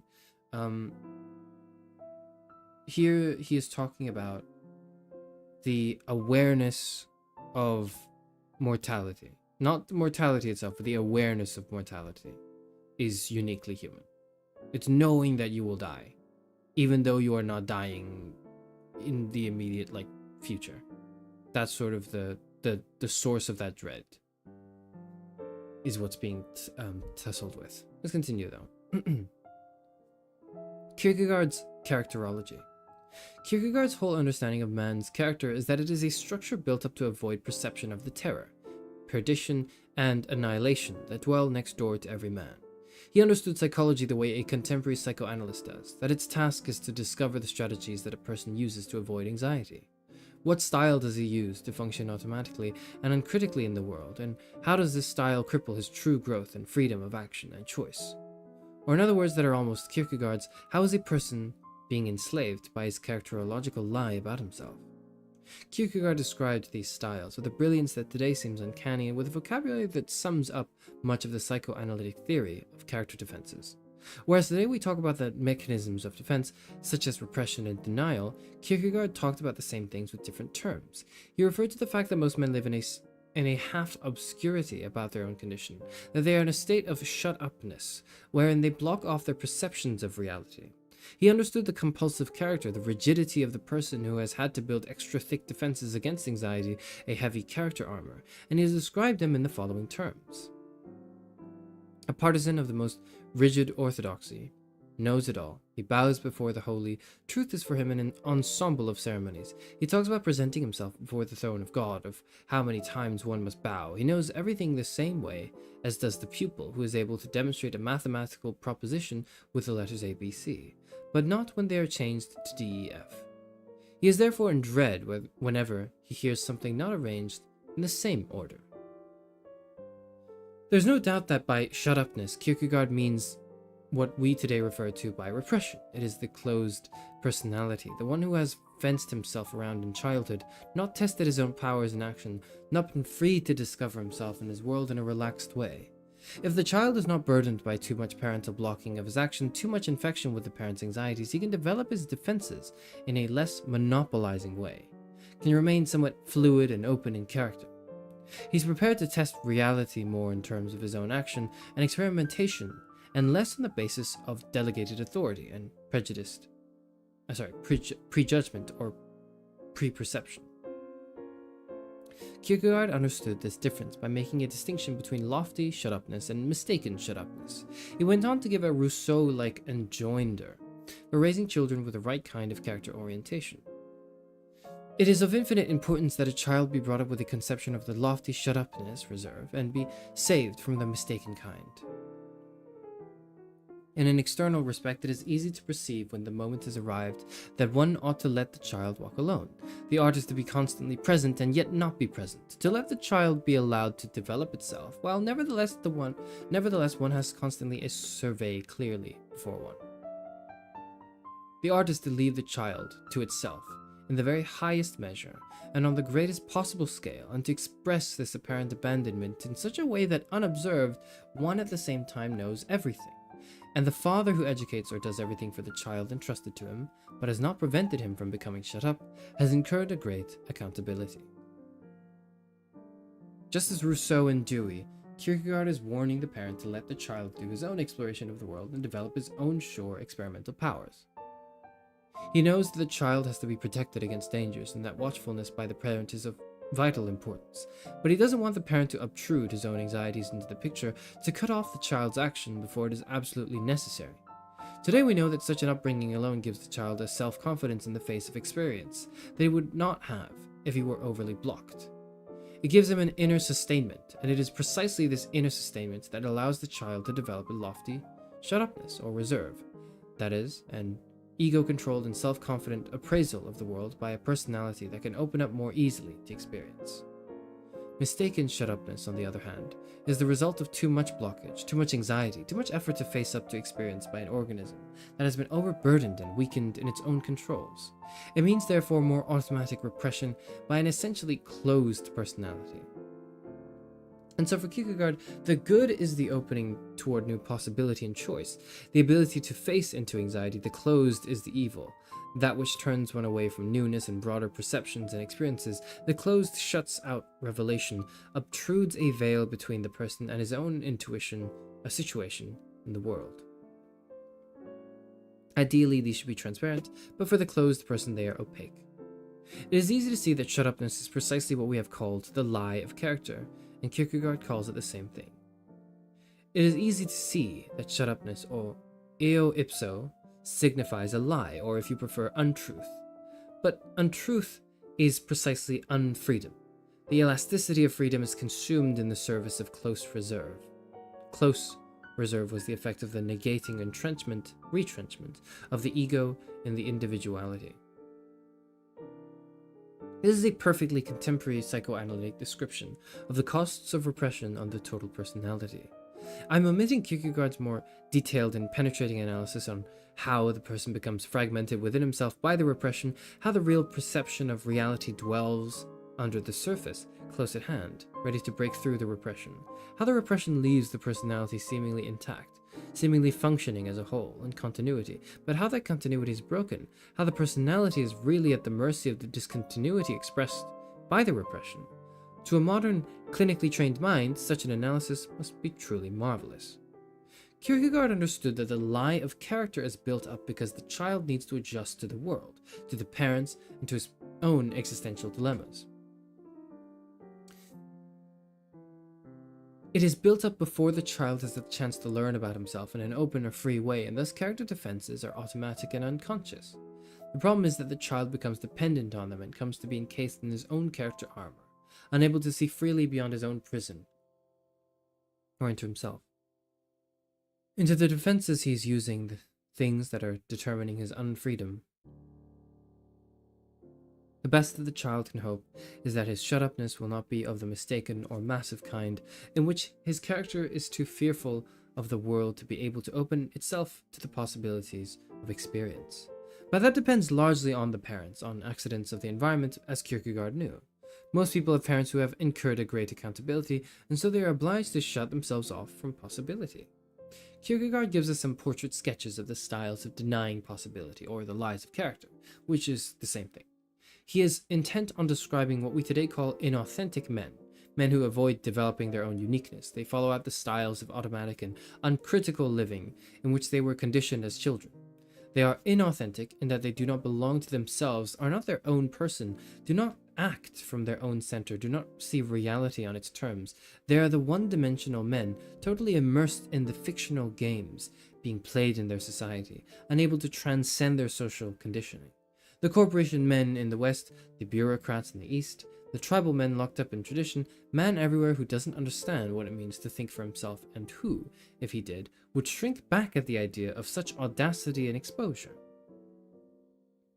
Kierkegaard gives us a description of the immediate man. His self, or he himself, is a something included along with the other in the compass of the temporal and the worldly. Thus, the self coheres immediately with the other, wishing, desiring, enjoying, etc., but passively. He manages to imitate the other men, noting how they manage to live, and so he too lives after a sort. In Christendom, he too is a Christian, goes to church every Sunday, hears and understands the parson, yeah. They understand one another. He dies. The parson introduces him into eternity for the price of $10. But a self he was not, and a self he did not become. For the immediate man does not recognize his self. He recognizes himself only by his dress. He recognizes that he has a self only by externals.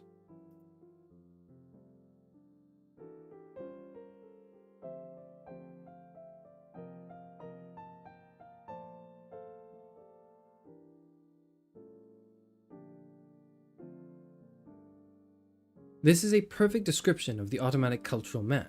Man is confined by culture, a slave to it, who imagines that he has an identity if he pays his insurance premium, that he has control of his life if he guns his sports car or works his electric toothbrush. Today, the inauthentic or immediate men are familiar types after decades of Marxist and existentialist analysis of man's slavery to his social system.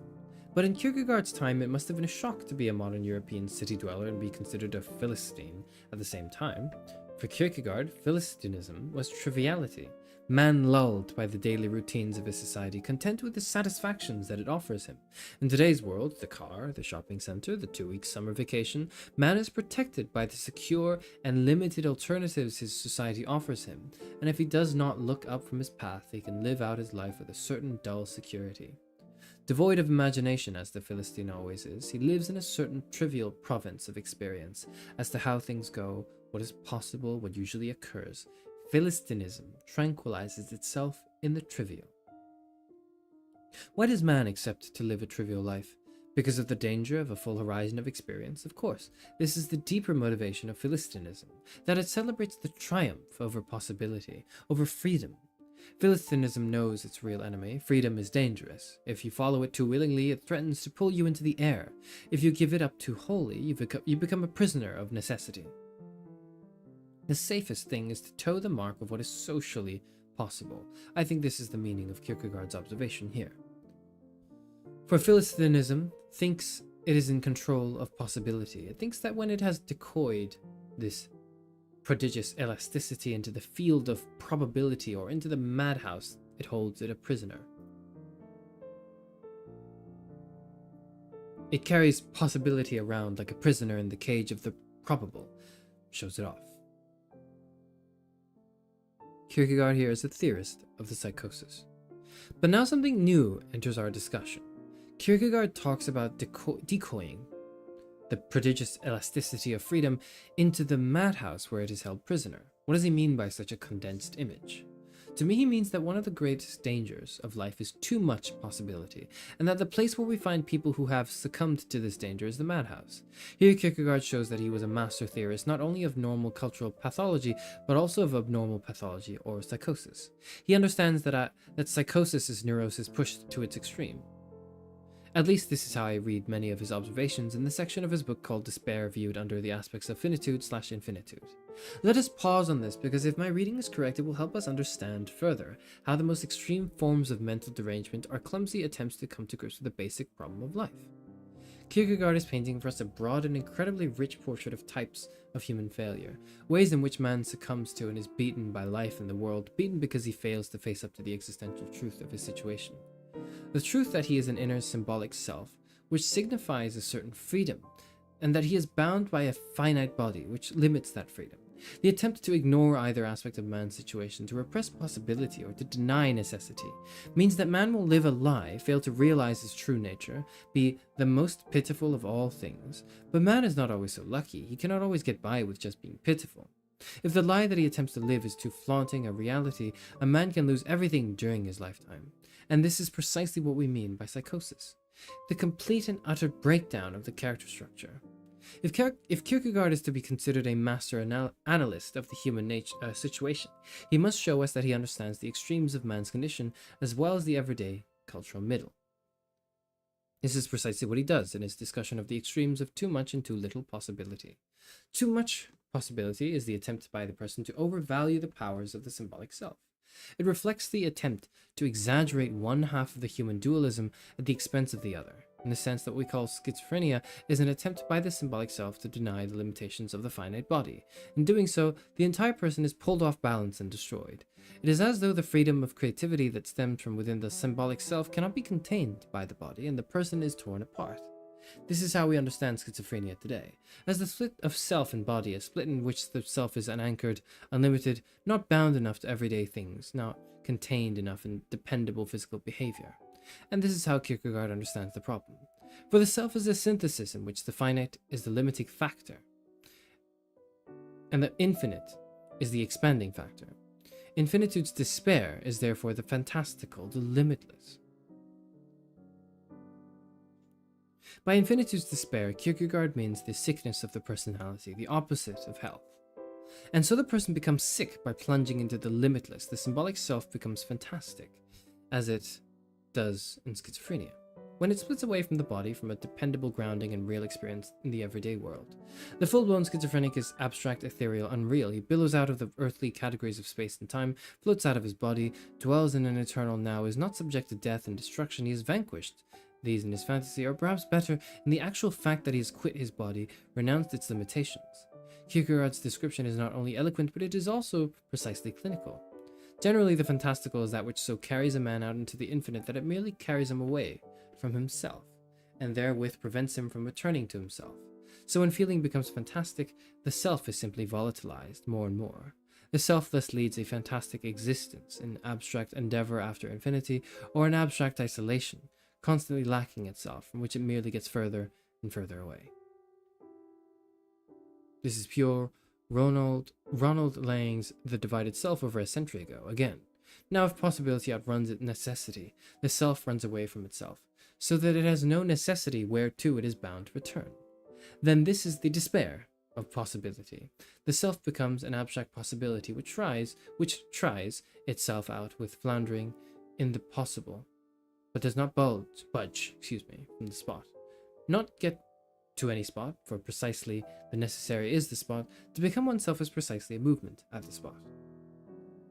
What Kierkegaard means here is that development of the person is a development in depth from a fixed center in the personality, a center that unites both aspects of the existential dualism, the self and the body. But this kind of development needs precisely an acknowledgement of reality, the reality of one's limits. What the self now lacks is surely reality. So one would commonly say, as one says of a man that he has become unreal. But upon closer inspection, it is really necessity that man lacks. What really is lacking is the power to submit to the necessary in oneself, to what may be called one's limit. Therefore, the misfortune does not consist in the fact that such a self did not amount to anything in the world. No, the misfortune is that the man did not become aware of himself, aware that the self he is a perfectly definite something, and so is the necessary. On the contrary, he lost himself owing to the fact that this self was seen fantastically reflected in the possible. Of course, this description touches everyday man as well at the extreme of schizophrenia, and it is just the cogency of Kierkegaard's analysis that the two can be placed in the same continuum. Instead of summoning back possibility into necessity, the man pursues the possibility and at last cannot find his way back to himself.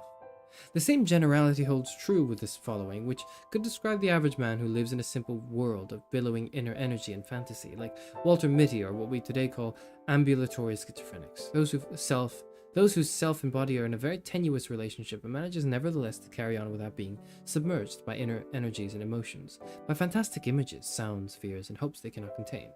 But in spite of the fact that a man has become fantastic in his fashion, he may nevertheless be perfectly well able to live on, to be a man, as it seems, to occupy himself with temporal things, get married, beget children, win honor and esteem, and perhaps no one notices that in a deeper sense he lacks a self. That is, he lacks a securely unified self and body, centered on his own controlling ego energies and facing realistically up to a situation and to the nature of his limits and possibilities in the world. But this, as we shall see, is Kierkegaard's idea of consummate health, not easy to attain. If schizophrenic psychosis is on a continuum of a kind of normal inflation of inner fantasy, of symbolic possibility, then something similar should be true of depressive psychosis, and so it is in the portrait that Kierkegaard paints.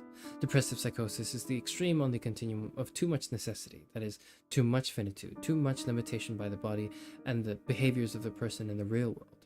and not enough freedom of the inner self, of inner symbolic possibility. This is how we understand depressive psychosis today, as a bogging down in the demands of others, family, job, the narrow horizon of daily duties.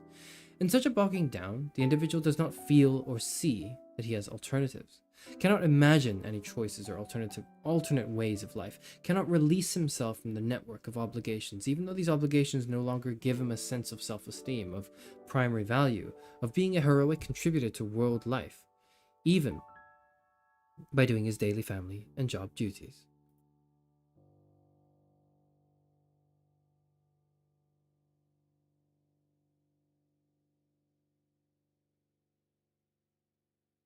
As I once speculated, the schizophrenic is not enough built into his world, what Kierkegaard has called the sickness of infinitude. The depressive, on the other hand, is built into his worlds too solidly, too overwhelmingly. Kierkegaard put it this way: but while one sort of despair plunges wildly into the infinite and loses itself, a second sort permits itself, as it were, to be defrauded by the others, by seeing the multitude of men about it, by getting engaged in all sorts of worldly affairs, by becoming wise about how things go in the world. Such a man forgets himself, does not dare to believe in himself, finds it too venturesome a thing to be himself, far easier and safer to be like the others, to become an imitation, a number, a cipher in the crowd.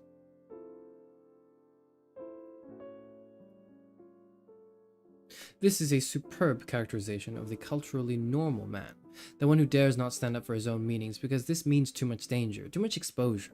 Better not to be oneself, better to live tucked into others, embedded in a safe framework of social and cultural obligations and duties.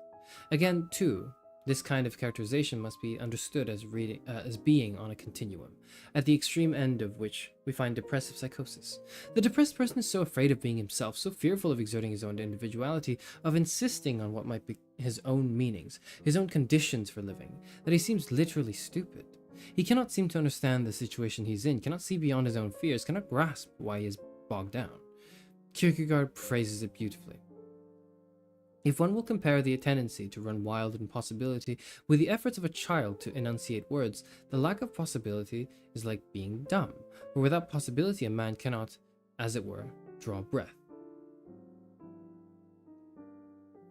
This is precisely the condition of depression, that one can hardly breathe or move.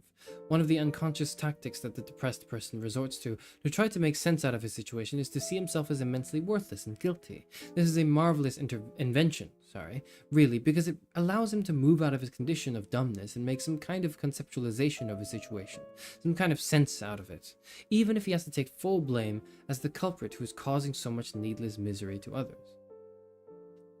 Could Kierkegaard have been referring to just an imaginative tactic when he casually observed, sometimes the inventiveness of the human imagination suffices to procure possibility? In any event, the condition of depression might permit an inventiveness that creates the illusion of possibility, of meaning, of action, but it does not offer any real possibility. As Kierkegaard sums it up, the loss of possibility signifies either that everything has become necessary to man, or that everything has become trivial. Actually, in the extreme of depressive psychosis, we seem to see the merger of these two. Everything becomes necessary and trivial at the same time, which leads to complete despair. Necessity with the illusion of meaning would be the highest achievement for man, but when it becomes trivial, there's no sense to one's life. Why would a person prefer the accusations of guilt, unworthiness, ineptitude, even dishonor and betrayal to real possibility? This may not seem to be the choice, but it is.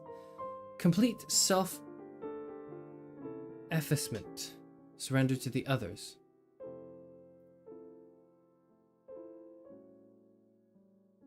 Disavowal of any personal dignity or freedom, on the one hand, and freedom and independence moving away from the other's extrication of oneself from the binding links of family and social duties on the other hand. This is the choice that the depressed person actually faces, and that he avoids partly by his guilty self-accusation. The answer is not far to seek. The depressed person avoids the possibility of independence and more life precisely because these are what threaten him with destruction and death. He holds on to the people who have enslaved him in a network of crushing obligations, belittling interaction, precisely because these people are his shelter, his strength, his protection against the world. Like most everyone else, the depressed person is a coward who will not stand alone on his own center, who cannot draw from within himself the necessary strength to face up to life. So he embeds himself in others, he is sheltered by the necessary and willingly accepts it. But now his tragedy is plain to see. His necessity has become trivial, and so his slavish, dependent, depersonalized life has lost its meaning. It is frightening to be in such a bind. One chooses slavery because it is safe and meaningful, then one loses the meaning of it, but fears to move out of it. One has literally died to life, but must remain physically in this world, and thus the torture of depressive psychosis, to remain steeped in one's failure, and yet to justify it, to continue to draw a sense of worthwhileness out of it.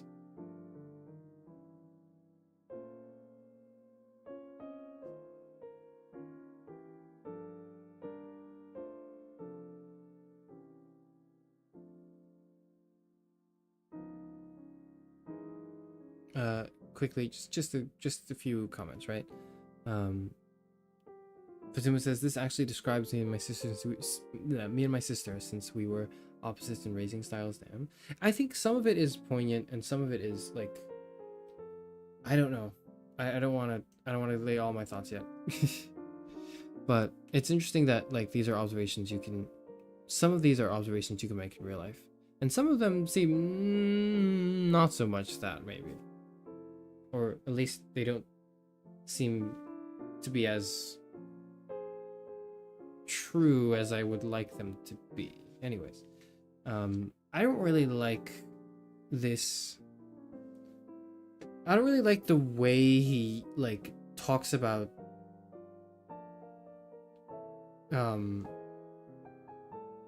schizophrenia like it's some sort of spectrum, because it just doesn't seem that way to me. Like, I don't think it's like we're all a little schizophrenic. I don't think that's true. I just don't think that's the case. But like he's putting schizophrenia and depression on two ends of a spectrum, and he's saying everyone is kind of in between this. And I don't think that's a I don't know a lot about psychology, but I just don't know if that's the way to look at it. The quotes, of course, are fire though, as is Kierkegaard. Am I a coward, Estella asks? I don't know. I don't know if you're a coward. Probably not.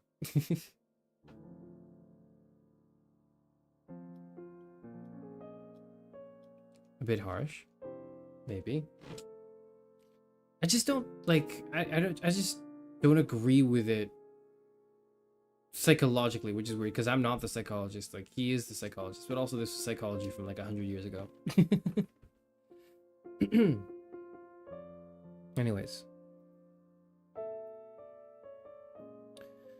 Normal neurosis. Most people, of course, avoid the psychotic dead ends out of the existential dilemma. They are fortunate enough to be able to stay on the middle ground of Philistinism. Breakdown occurs either because of too much possibility or too little. Philistinism, as we observed earlier, knows its real enemy and tries to play it safe, with freedom. Here's how Kierkegaard sums up the three alternatives available to men. The first two correspond to the psychotic syndromes of schizophrenia and depression. For with the audacity of despair that man soared aloft, who ran wild in possibility, but crushed down by despair that man strains himself against existence, to whom everything has become necessary. But Philistinism spiritlessly celebrates its triumph, imagines itself to be the master, does not take note that precisely thereby it has taken itself captive to be the slave of spiritlessness, and to be the most pitiful of all things. In other words, Philistinism is what we would call normal neurosis. Most men figure out how to live safely within the probabilities of a given set of social rules. The Philistine trusts that by keeping himself at the low level of personal intensity, he can avoid being pulled off balance by experience.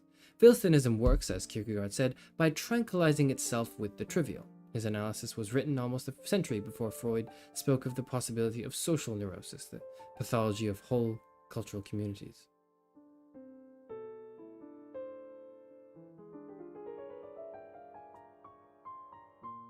Other urges to freedom. Kierkegaard's threefold typology does not exhaust the character of man. He knows that all men are not so immediate or shallow, so automatically built into their culture, so securely embedded in things and in others, so trustingly a reflex of their world. Also, comparatively, few people end up on the psychotic extremes of the continuum of human defeat.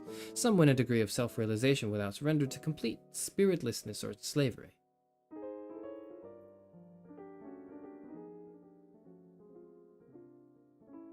And here Kierkegaard's analysis becomes the most telling. He is attempting to ferret people out of their lives, whose lives do not look like a lie, who seem to succeed in being true, complete, and authentic persons. There's the type of man who has great contempt for immediacy, who tries to cultivate his interiority, base his pride on something deeper and inner, create a distance between himself and the average man. Kierkegaard calls this type of man the introvert. He is a little more concerned with what it means to be a person, with individuality and uniqueness. He enjoys solitude and withdraws periodically to reflect, perhaps to nurse ideas about his secret self, what it might be. This, after all is said and done, is the only real problem of life, the only worthwhile preoccupation of man. What is one's true talent, his secret gift, his authentic vocation? In what way is one truly unique, and how can he express this uniqueness, give it form, dedicate it to something beyond himself? How can the person take his private inner being, the great mystery that he feels at the heart of himself, his emotions, his yearnings, and use them to live more distinctively, to enrich both himself and mankind with the peculiar quality of his talent? In adolescence, most of us throb with this dilemma, expressing it either with words and thoughts or with simple numb pain and longing. But usually life sucks us up into standardized activities. The social hero system into which we are born marks out paths for our heroism, paths to which we can conform, to which we shape ourselves so that we can please others, become what they expect us to be. And instead of working our inner secret, we gradually cover it over and forget it, while we become purely external men, playing successfully the standardized hero game into which we happen to fall by accident, and by family connection, by reflex patriotism, or by the simple need to eat and the urge to procreate. I'm not saying that Kierkegaard's introvert keeps this inner quest fully alive or conscious, only that it represents somewhat more of a dimly aware problem than it does with the swallowed-up immediate man. Kierkegaard's introvert feels that he is something different from the world, has something in himself that the world cannot reflect, cannot in his immediacy and shallowness appreciate, and so he holds himself somewhat apart from the world. But not too much, not completely. It would be so nice to be the self he wants to be, to realize his vocation, his authentic talent, but it is dangerous. It might upset his world completely. He is, after all, basically weak, in a position of compromise. Not an immediate man, but not a real man either, even though he gives the appearance of it. Kierkegaard describes him. Outwardly, he is completely a real man. He is a university man, husband and father, an uncommonly competent civil functionary even, a respectable father, very gentle to his wife, and carefulness itself with respect to his children. And a Christian? Well, yes, he is, that too, after a sort. However, he preferably avoids talking on the subject. He very seldom goes to church, because it seems to him that most persons really don't know what they are talking about. He makes an exception in the case of one particular priest of whom he concedes that he knows what he is talking about, but he doesn't want to hear him for another reason, because he has a fear that this might lead him too far. Too far here, because he does not really want to push the problem of his uniqueness to any total confrontation. That which, as a husband, makes him so gentle and as a father so careful is, apart from his good nature and his sense of duty, the admission that he has made to himself in his most inward reserve concerning his weakness. And so he lives in a kind of incognito, content to a toy, in his periodic solitudes, with the idea of who he might really be, content to insist on a little difference, to pride himself on a vaguely felt superiority. But this is not an easy position to maintain with equanimity. It is rare, says Kierkegaard, to continue on in it. Once you pose the problem of what it means to be a person, even dumbly, weakly, or with a veneer of pride about your imagined difference from others, you may be in trouble. Introversion is impotence, but an impotence already self-conscious to a degree, and it can become troublesome. It may lead to a chafing at one's dependency on his family and his job, and ulcerous gnawing as a reaction to one's embeddedness, a feeling of slavery in one's safety. For a strong person, it may become intolerable, and he may try to break out of it, sometimes by suicide, sometimes by drowning himself desperately in the world and in the rush of experience. And this brings us to our final type of man, the one who asserts himself out of defiance of his own weakness, who tries to be a god unto himself, the master of his fate, a self-created man. He will not merely be the pawn of others, of society. He will not be a passive sufferer and secret dreamer, nursing his own inner flame in oblivion. He will plunge into life, into the distractions of great undertakings. He will become a restless spirit which wants to forget, or he will seek forgetfulness in sensuality, perhaps in debauchery. At its extreme, defiant self-creation can become demonic, a passion which Kierkegaard calls demonic rage. An attack on all of life for what it has dared to do to one, a revolt against existence itself. In our time, we would have no trouble recognizing these forms of defiant self-creation. We can see their effects so clearly on both personal and social levels. We are witness to the new cult of sensuality that seems to be repeating the sexual naturalism of the ancient Roman world. It is a living for the day alone, with a defiance of tomorrow, an immersion in the body and its immediate experiences and sensations, and the intensity of touch, swelling flesh, taste, and smell. Its aim is to deny one's lack of control over other events, his powerlessness, his vagueness as a person in a mechanical world, spinning into decay and death. I'm not saying that this is bad, this rediscovery and reassertion of one's basic vitality as an animal. The modern world, after all, has wanted to deny the person even his own body, even his emanation from his animal center. It has wanted to make him completely a depersonalized abstraction. But man kept his ape-like body and found he could use it as a base for fleshy and hairy self-assertion, and damn the bureaucrats. The only thing that might be undignified about it is its desperate reflexivity, a defiance that is not reflective, and so not completely self-possessed. Socially too, we have seen a defiant Prometheanism that is basically innocuous, the confident power that can catapult man to the moon and free him somewhat of his complete dependence and confinement on Earth, at least in his imagination. The ugly side of this Prometheanism is that it too is thoughtless, an empty-headed immersion in the delights of techniques with no thought to goals or meaning. So man performs on the moon by hitting golf balls that do not swerve in the lack of atmosphere. The technical triumph of a versatile ape, as the makers of the film 2001 so chillingly conveyed to us. On more ominous levels, as we shall develop later on, modern man's defiance of accident, evil, and death takes the form of skyrocketing production of consumer and military goods. Carried to its demonic extreme, this defiance gave us Hitler in Vietnam, a rage against our impotence, a defiance of our animal condition, our pathetic creature limitations. If we don't have the omnipotence of gods, we at least can destroy like gods.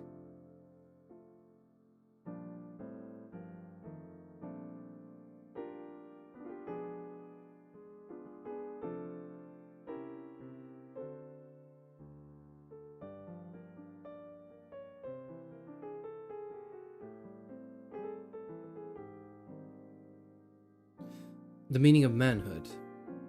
Kierkegaard did not live in our time to understand these things. Like Burckhardt, he already saw them prefigured in his own day because he understood what it costs to lie about oneself. All the characters he has so far sketched represent degrees of lying about oneself in relation to the reality of the human condition. Kierkegaard has engaged in this extremely difficult and unbelievably subtle exercise for one reason, and for one reason alone. To be able finally to conclude with authority what a person would be like if he did not lie.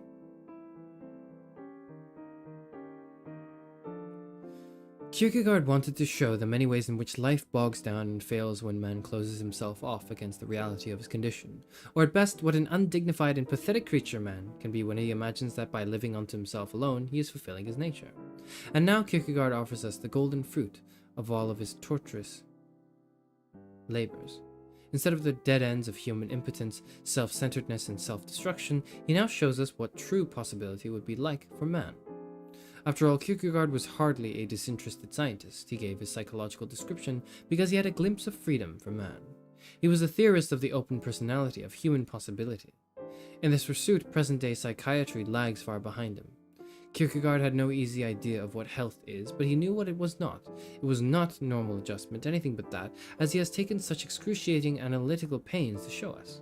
To be a normal cultural man is for Kierkegaard to be sick, whether one knows it or not. There is such a thing as fictitious health. Nietzsche later put the same thought. Are there perhaps, a question for psychiatrists, neuroses of health?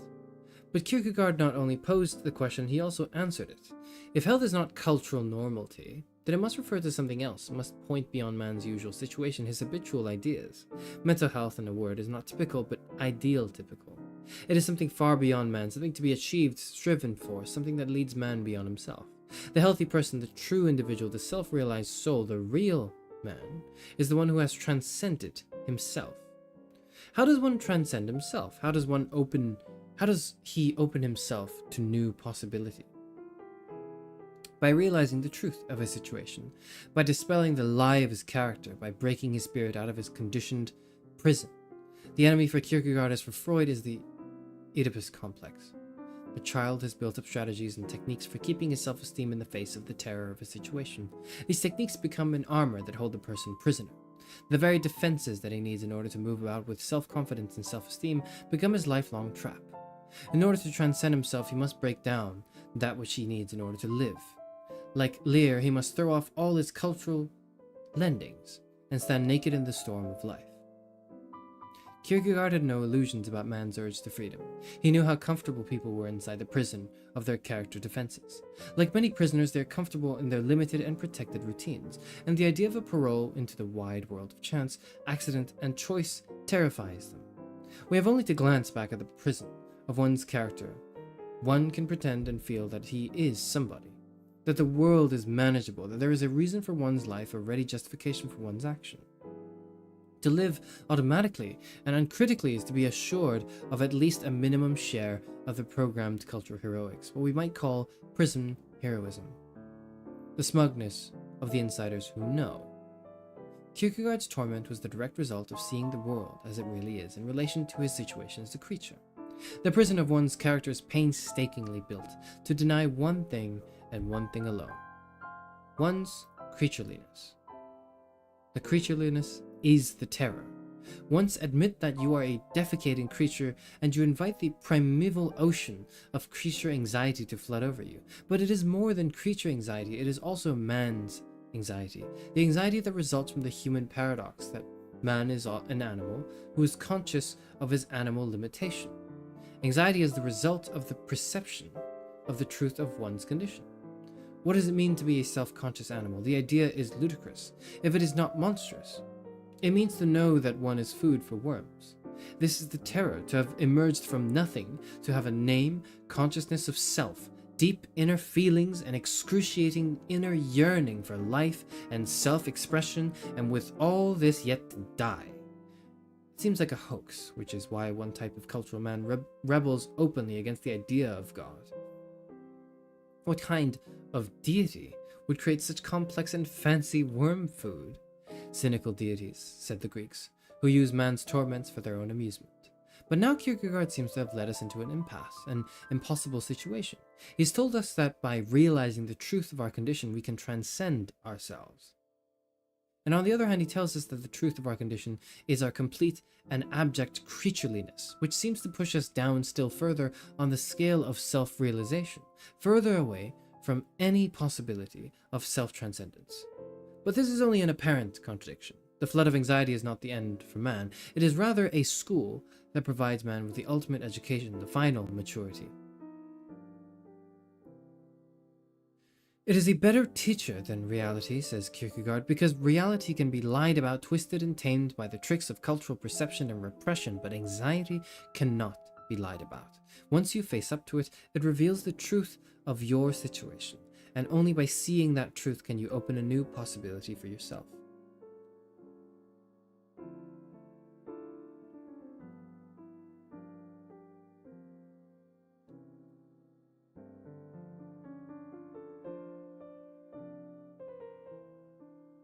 He who is educated by dread, anxiety, is educated by possibility. When such a person, therefore, goes out from the school of possibility and knows more thoroughly than a child knows the alphabet that he demands of life absolutely nothing, and that terror, perdition, annihilation dwell next door to every man, and has learned the profitable lesson that every dread which alarms may the next instant become a fact, he will then interpret reality differently.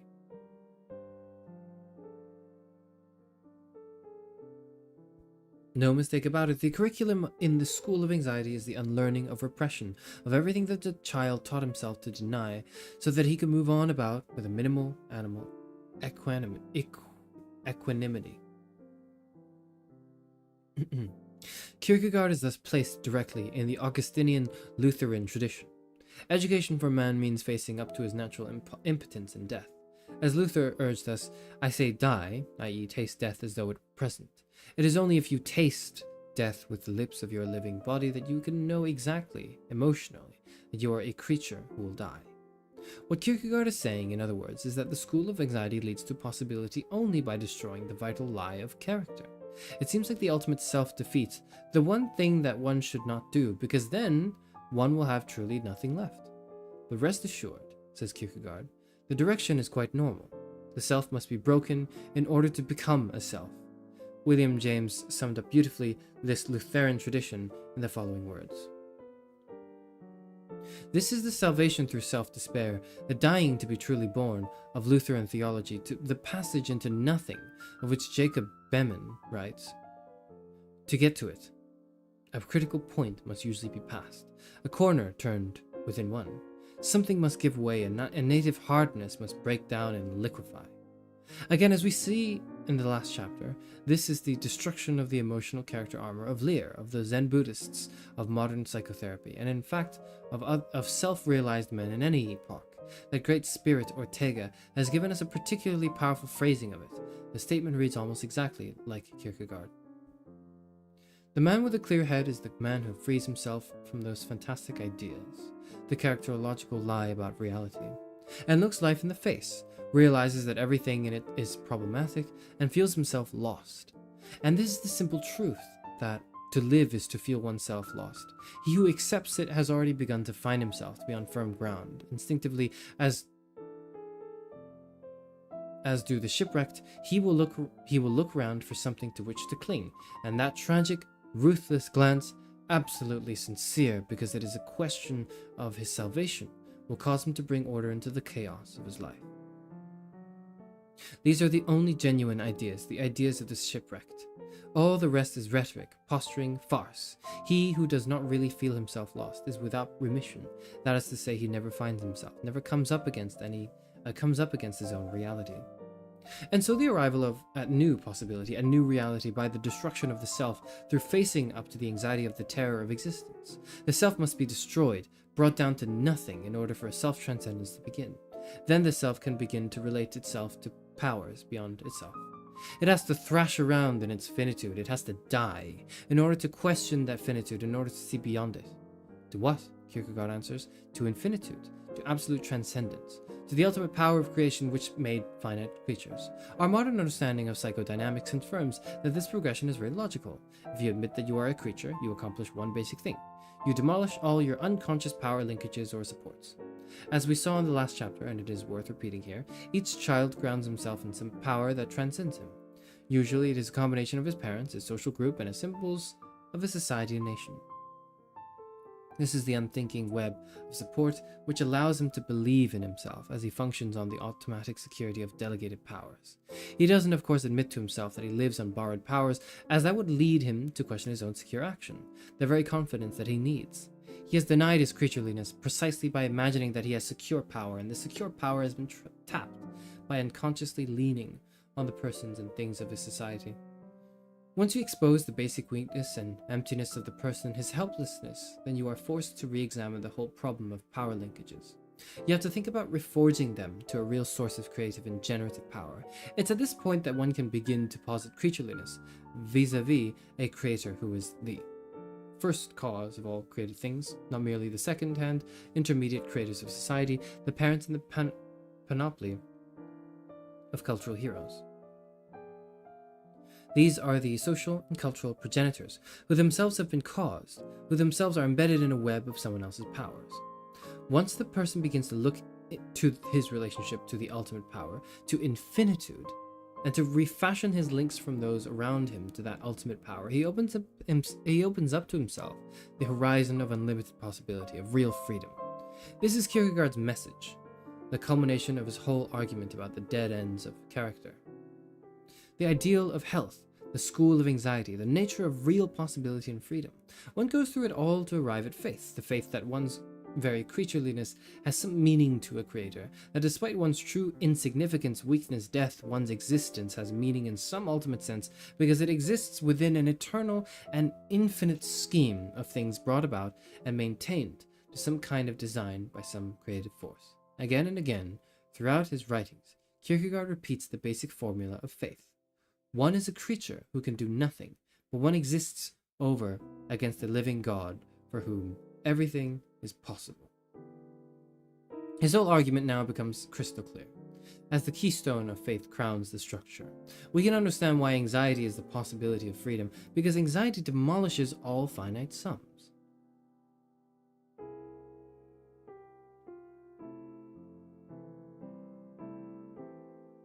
All finite aims, excuse me.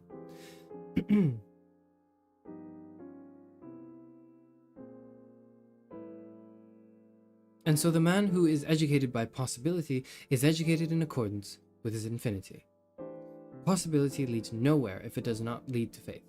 It is an intermediate stage between cultural conditioning, the live character, and the opening out of infinitude to which one can be related by faith. But without the leap into faith, the new helplessness of shedding one's character armor holds one in sheer terror. It means that one lives unprotected by armor, exposed to his aloneness and helplessness to constant anxiety. In Kierkegaard's words, now the dread of possibility holds him as its prey, until it can deliver him saved into the hands of faith. In no other place does he find repose. He who went through the curriculum of misfortune offered by possibility lost everything, absolutely everything, in a way that no one has lost in reality. If in this situation he did not behave falsely towards possibility, if he did not attempt to talk around the dread, which would save him, then he received everything back again, as in reality no one ever did, even if he received everything tenfold. For the pupil of possibility received infinity. If you put this whole progression in terms of our discussions of the possibilities of heroism, it goes like this. Man breaks through the bounds of merely cultural heroism. He destroys the character lie that had him perform as a hero in the everyday social scheme of things, and by doing so, he opens himself up to infinity, to the possibility of cosmic heroism, to this very service of God. His life thereby acquires ultimate value in place of merely social and cultural, historical value. He links his secret inner self, his authentic talent, his deepest feelings of uniqueness, his inner yearning for absolute significance to the very ground of creation. Out of the ruins of the broken cultural self, there remains the mystery of the private, invisible inner self, which yearned for ultimate significance, for cosmic heroism. This invisible mystery at the heart of every creature now attains cosmic significance by affirming its connection with the invisible mystery at the heart of the creation. This is the meaning of faith. At the same time, it is the meaning of the merger of psychology and religion in Kierkegaard's thought. The truly open person, the one who has shed his character armor, the vital lie of his cultural conditioning, is beyond the help of any mere science, of any mere social standard of health. He is absolutely alone and trembling on the brink of oblivion, which is at the same time the brink of infinity. To give him the new support that he needs, the courage to renounce dread without any dread, only faith is capable of, says Kierkegaard. Not that this is an easy out for man, or a cure-all for the human condition. Kierkegaard is never facile. He gives a strikingly beautiful idea. Not that faith annihilates dread, but remaining ever young. It is continually developing itself out of the death throe of dread. In other words, as long as man is an ambiguous creature, he can never banish anxiety. What he can do instead is to use anxiety as an eternal spring for growth into new dimensions of thought and trust. Faith poses a new life task, the adventure and openness to a multidimensional reality. We can understand why Kierkegaard had only to conclude his great study of anxiety with the following words, which have the weight of an apodictic argument. The true autodidact,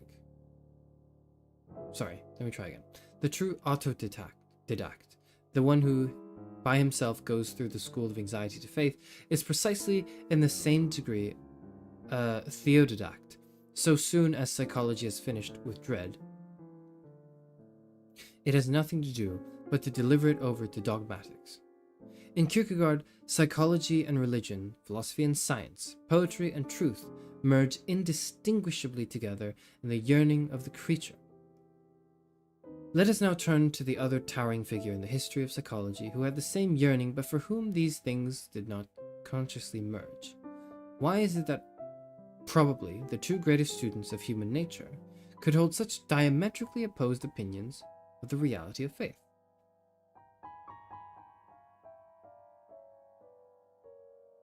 And that leads into chapter 6, the Freud chapter.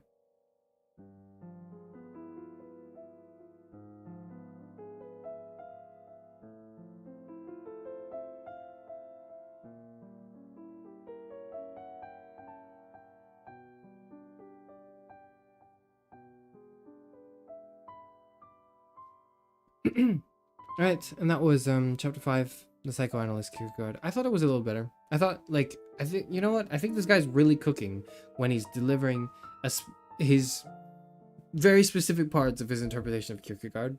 And then everything else is just like, it's fine.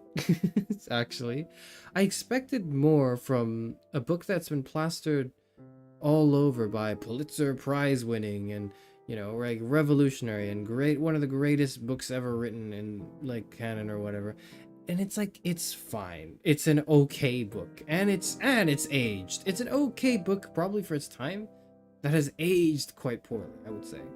But maybe I just had really high expectations because I was like, look, if you're gonna claim to say something, speak to the human condition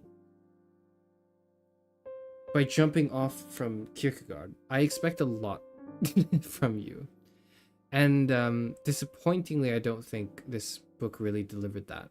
I read it. I think it was good to read it. I think it was good to read it to get that backgrounding, to understand this context of the denial of death and the argument that he makes. But ultimately, I wouldn't say it's a very powerful one. I think it's okay.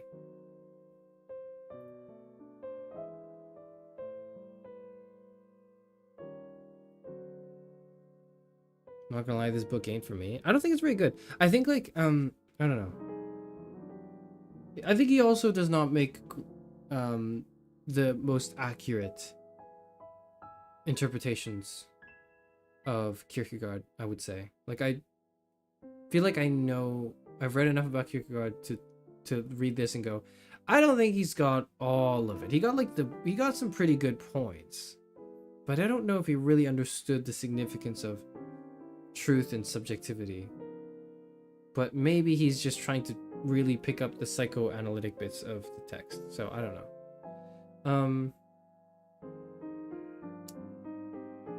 It's fine. So it's okay book. I expected it to be better.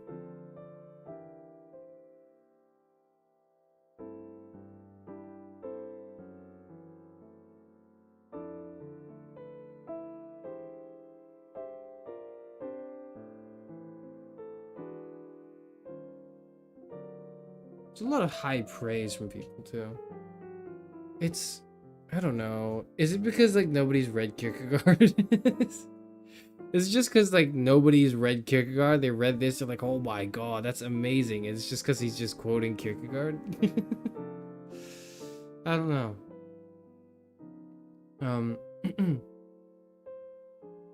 It's fine. Ernest Becker, it's fine. Dude, fuck this. Like, what am I doing? I'm reading a book. I'm reading 2 or 3 chapters. I read those chapters now, and I think they're fine. Like, it's okay. I'm gonna end stream and then what? Again, and then on Sunday we'll read another book, or like we'll read like a short essay and talk about that. And then it's like more reading, maybe. I don't know. What am I gonna do after this? I don't know. I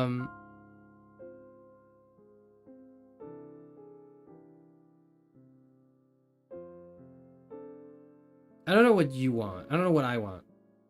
I don't know what this is anymore.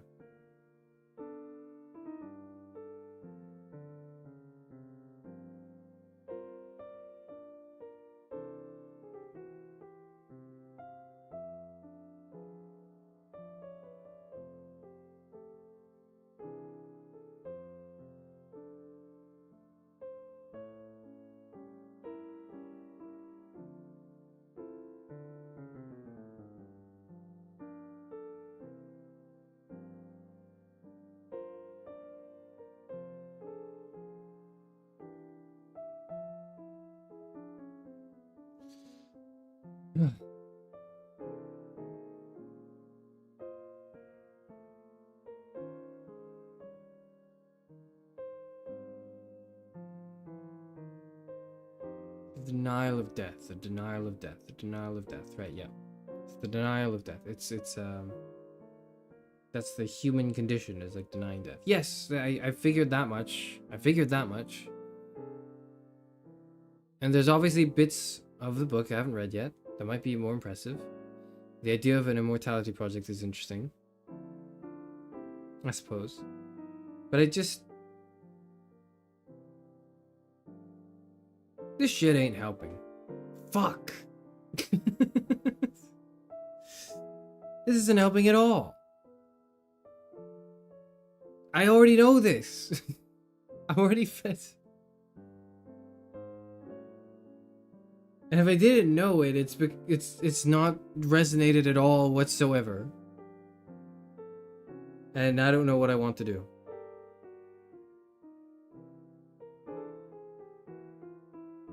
Denial of death, denial of death. I don't know, there's something about dying there.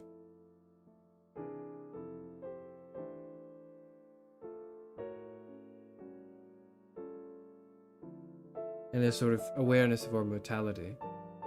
Sure, it's there and ever present, but these are the founding footnotes. No, not footnotes. These are the founding notes to like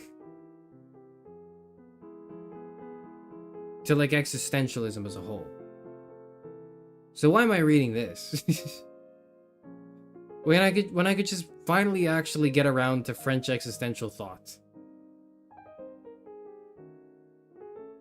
When I can finally just actually start like crack open like a Sartre. Is this even accessible? I thought this would be like an accessible book. Like it'd be made easier for other people to read. Like I read this, I'm like, this is confusing for me. So if it's confusing for me, and I'm the one reading it, and I'm the one who's read a lot, I wouldn't say more than you, all of you, but I would say probably more than like 80% of you because you're watching a VTuber stream. So if I'm confused, you're probably even more confused. And the only bits that made sense to me were the Kierkegaardian bits. And those bits only made sense to me because I know Kierkegaard. You don't know anything. You didn't gain anything from this stream. You didn't gain anything from the stream. Did you hear they're dropping another Class of 09 game, like an actual game and not a visual novel? You know what? Fuck, that's what we need. Fuck that. Fuck this. Class of 09. That's what we need. We need more Class of 09.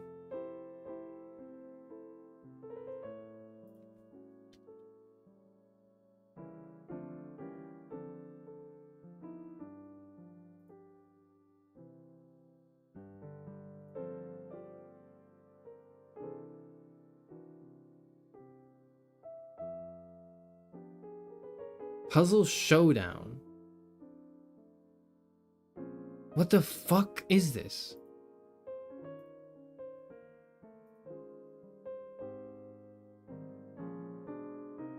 A story-rich campaign and absurd multi-ending side quests and online PvP, all requiring quick skills to outlast your opponent, still wrapped in the late 2000s nostalgia.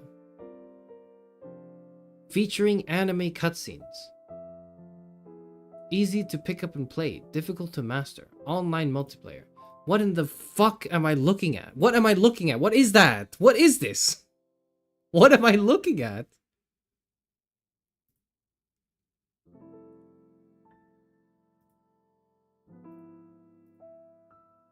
Are you seeing this? You're not seeing this because I'm not sharing my screen.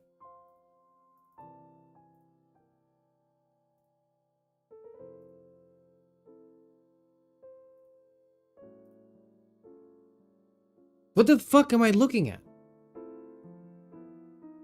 What is this? What is this? What is it?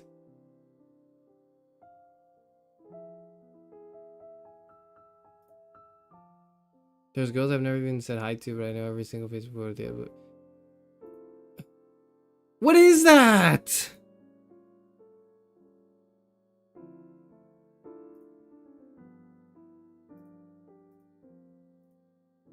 What is this? What am I looking at? What is this?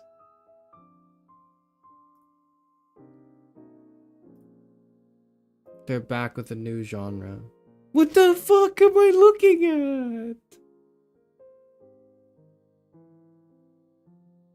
I wish they made an Emily POV game or something. No! I don't want them to make any more! Because they made 2 and it was good. It was fine. The first one was the good one. The second one was not bad. And then the third one took a shit on my mouth. I don't want any more from this guy. I don't want any more. Why do you want more? Why do you want to give this guy more chances? Why do you want more? Why do you want more of this? I don't want more of this anymore. I don't want to ever see it again. Fuck. I thought this was a joke. Me too. Me too, man. When does this come out? Next month. Comes out next month. Let's play it next month. Philosopher VTuber plays Class of '09 Puzzle Showdown. I'll play it and then I'll crash out at it and then we'll get like 2,000 views and that'll push me over to 1,000 subs. And that way I'll be happy.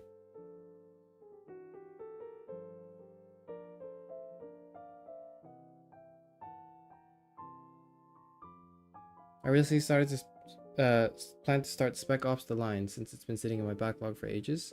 I started reading Heart of Darkness as a bit of philosophical preparation for it. Consider reading it. I might consider reading it. I've not really heard much of Heart of Darkness, so I don't know.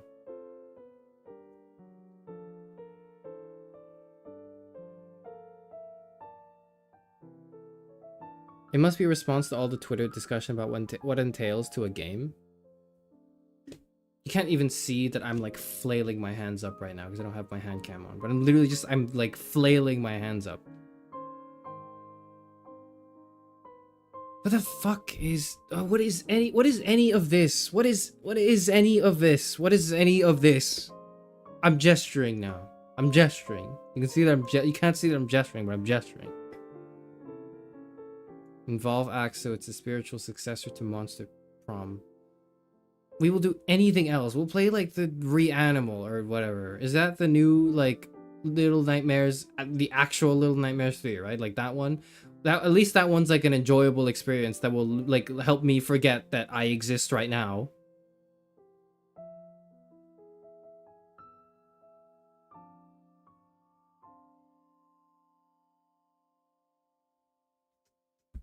Fucking what the fuck?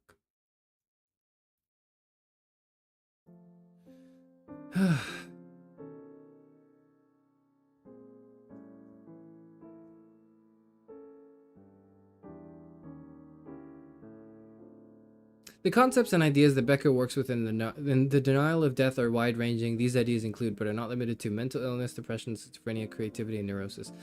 And I'm gonna be honest, he casts the net very wide, but not very deep.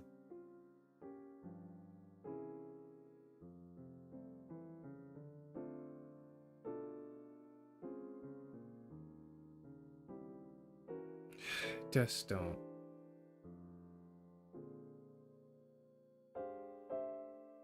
Is it Becker's exploration of the dialectical tension between the individual and the community has never been suppressed? Maybe I'll read it again later in my own time. Maybe I just actually hate psychoanalysis.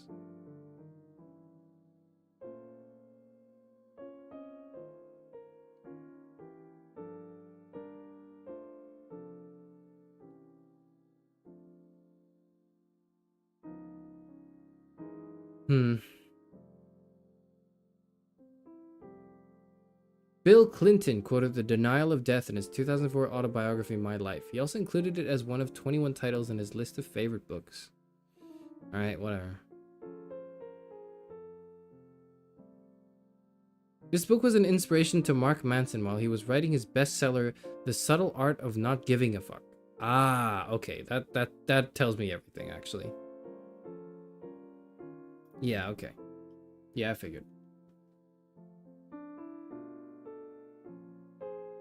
You play with your least favorite viewer to make a Torment Nexus stream. I'm not playing anything with my least favorite viewer. I'm not doing that.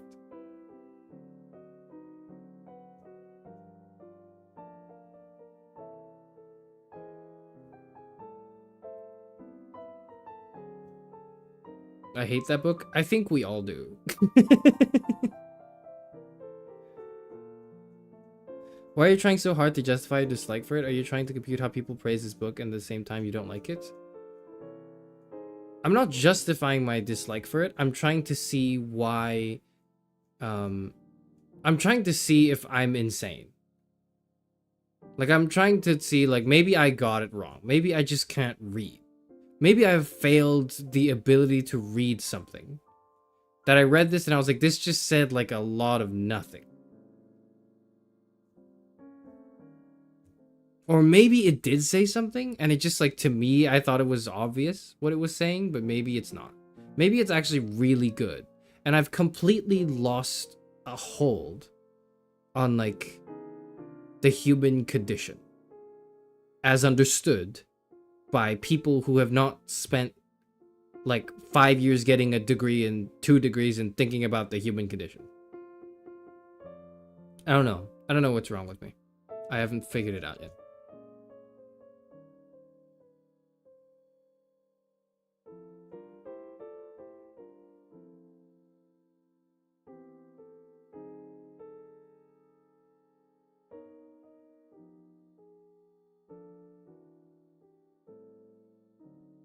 Some things reminded me of actual people I knew or even myself in different phases in my life, so maybe that's why people connected to it. It's still a bit confusing though. Maybe it's good. Maybe it's good. I just probably was... I probably expected a lot more than what I got. Like, I probably expected... It sounded really promising, and then it just turned out not as cool as I thought it would be. And my frustration is in the expectations I had that were promptly betrayed. But also, like, I didn't buy this book. I stole it online from the internet. I downloaded it illegally from, like, a website. And then, like, read it out as a PDF. And now it's on YouTube, so you can see it too, like, free. And, like, illegally as well, probably. So what do I have to complain about? What do I have to complain about? What's the, like, I wasted time? How much time was this? 2 hours. 2 hours and 30 minutes. This is fine. Okay? The stream's still here. This is still content. It sounded cool when you read it, at least? I guess so. Thank you. Thank you. I can read. I can read. Thank you.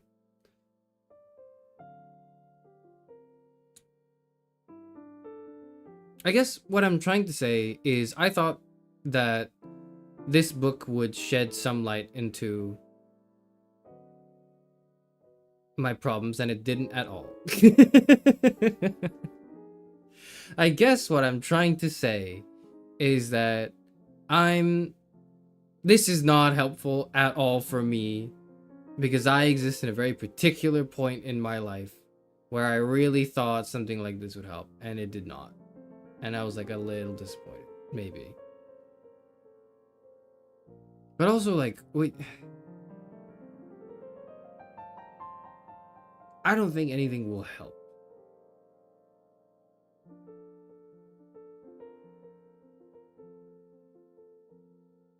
Why would it help? Like, what would it say, Karasufuno? Actually, it's okay. Here's the solution to the anguish and anxiety of freedom and choice and existence and the continued shitification of everything, and you feeling like you need to turn the cog in the machine as fast as possible so you can stay alive. Like, I don't think any book can tell me how to solve that, because there's, like, because we maybe, like, you know what would solve that? Like Das Kapital. That might that might begin to point us in a direction. It might not be the correct direction, but it at least addresses the problem. Would you rate it 1 star and have the author flogged for writing something so mid? No, the author is fine. And plus, the Kierkegaardian bits are pretty good. And he was glazing my goat. So, in that, we have an allyship, you know? Like, we're in this together, I think. But it's not like a 1 star. I'm not rating it because it's not for me. I'm not rating it because it's not for me, probably. This is probably for everyone else. I don't know. I guess what I'm trying to say is my problems are unique and totally not possible to be captured by anyone other than the brilliance of Soren Kierkegaard, I guess. Of Soren Abe Kierkegaard. It didn't sound like it wanted to help, more like yap about different stuff humans go through in a more complicating way. It didn't say... It kept saying without explaining. It kept saying that, like, this denial of death is what causes all of these things, without ever explaining. In the first 2 chapters and the 5th chapter, bear in mind, I skipped around, and I've only read 3 chapters of this, like, 10-chapter book or whatever. So it's like, maybe we just didn't get to it, the really good explanation bits. But, like, I feel like as an introduction, or at least in the first 30 pages, you should be able to give me, like, some sort of thrust overall for, like, here's, like, the thing. And the thrust seemed just to sort of, like, take the point and apply it in other places. Like, he took this idea and he wanted to apply it to as many things as possible, but he didn't quite strengthen the idea. At least he didn't spend a lot of time doing that in the beginning, which I understand you have to sell it in the sense of, like, okay, look, this is gonna, like, this talks about everything. This is everything. This is everything. And then you can't obviously talk about everything and then also have it be in great detail and depth. What do I want from this? I read this book and I was like, this is gonna, like when I'll feel better? No. I thought I was gonna read a book called The Denial of Death and feel better. Maybe I did.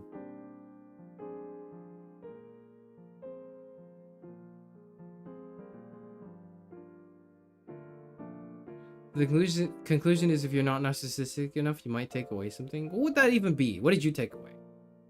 Like, what did you receive from this?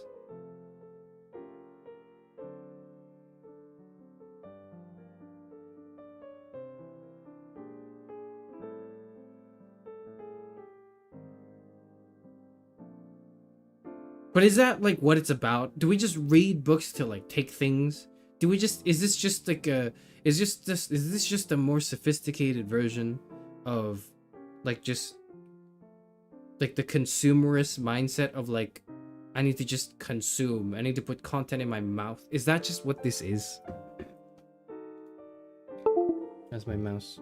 It died.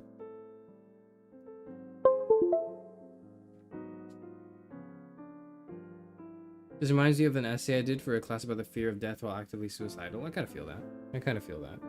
Like, it just...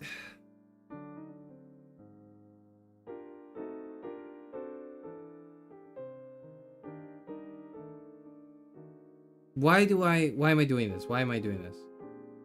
Okay, at least the essay tomorrow or the day after is going to be good, right? I think that'll be good. I think the death of the author will be decent because I think it will tackle something that I want to think about in a confined and condensed way, such that there is room for discussion and could have some sort of merit. I'm probably smarter than if they think this groundbreaking. I don't know, I dozed off. Okay, well, I guess that answers the question.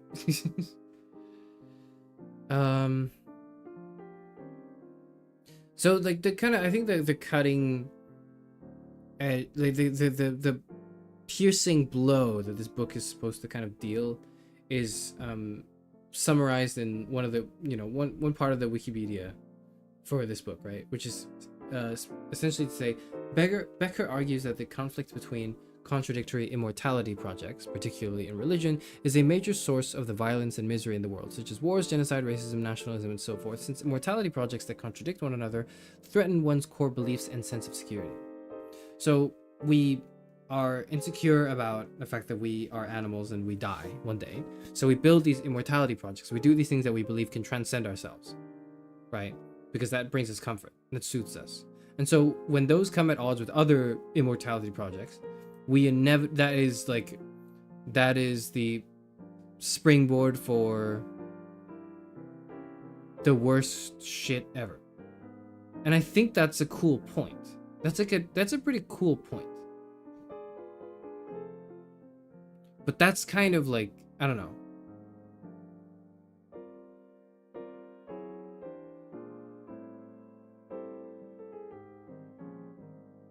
And I'm not saying I want like a perfect solution to the problem with diagnosis. I don't need that. It's just I felt like the diagnosis of the problem was just not a very interesting. It was interesting. It's not a very like poignant diagnosis. Maybe feels like it's a little all over the place.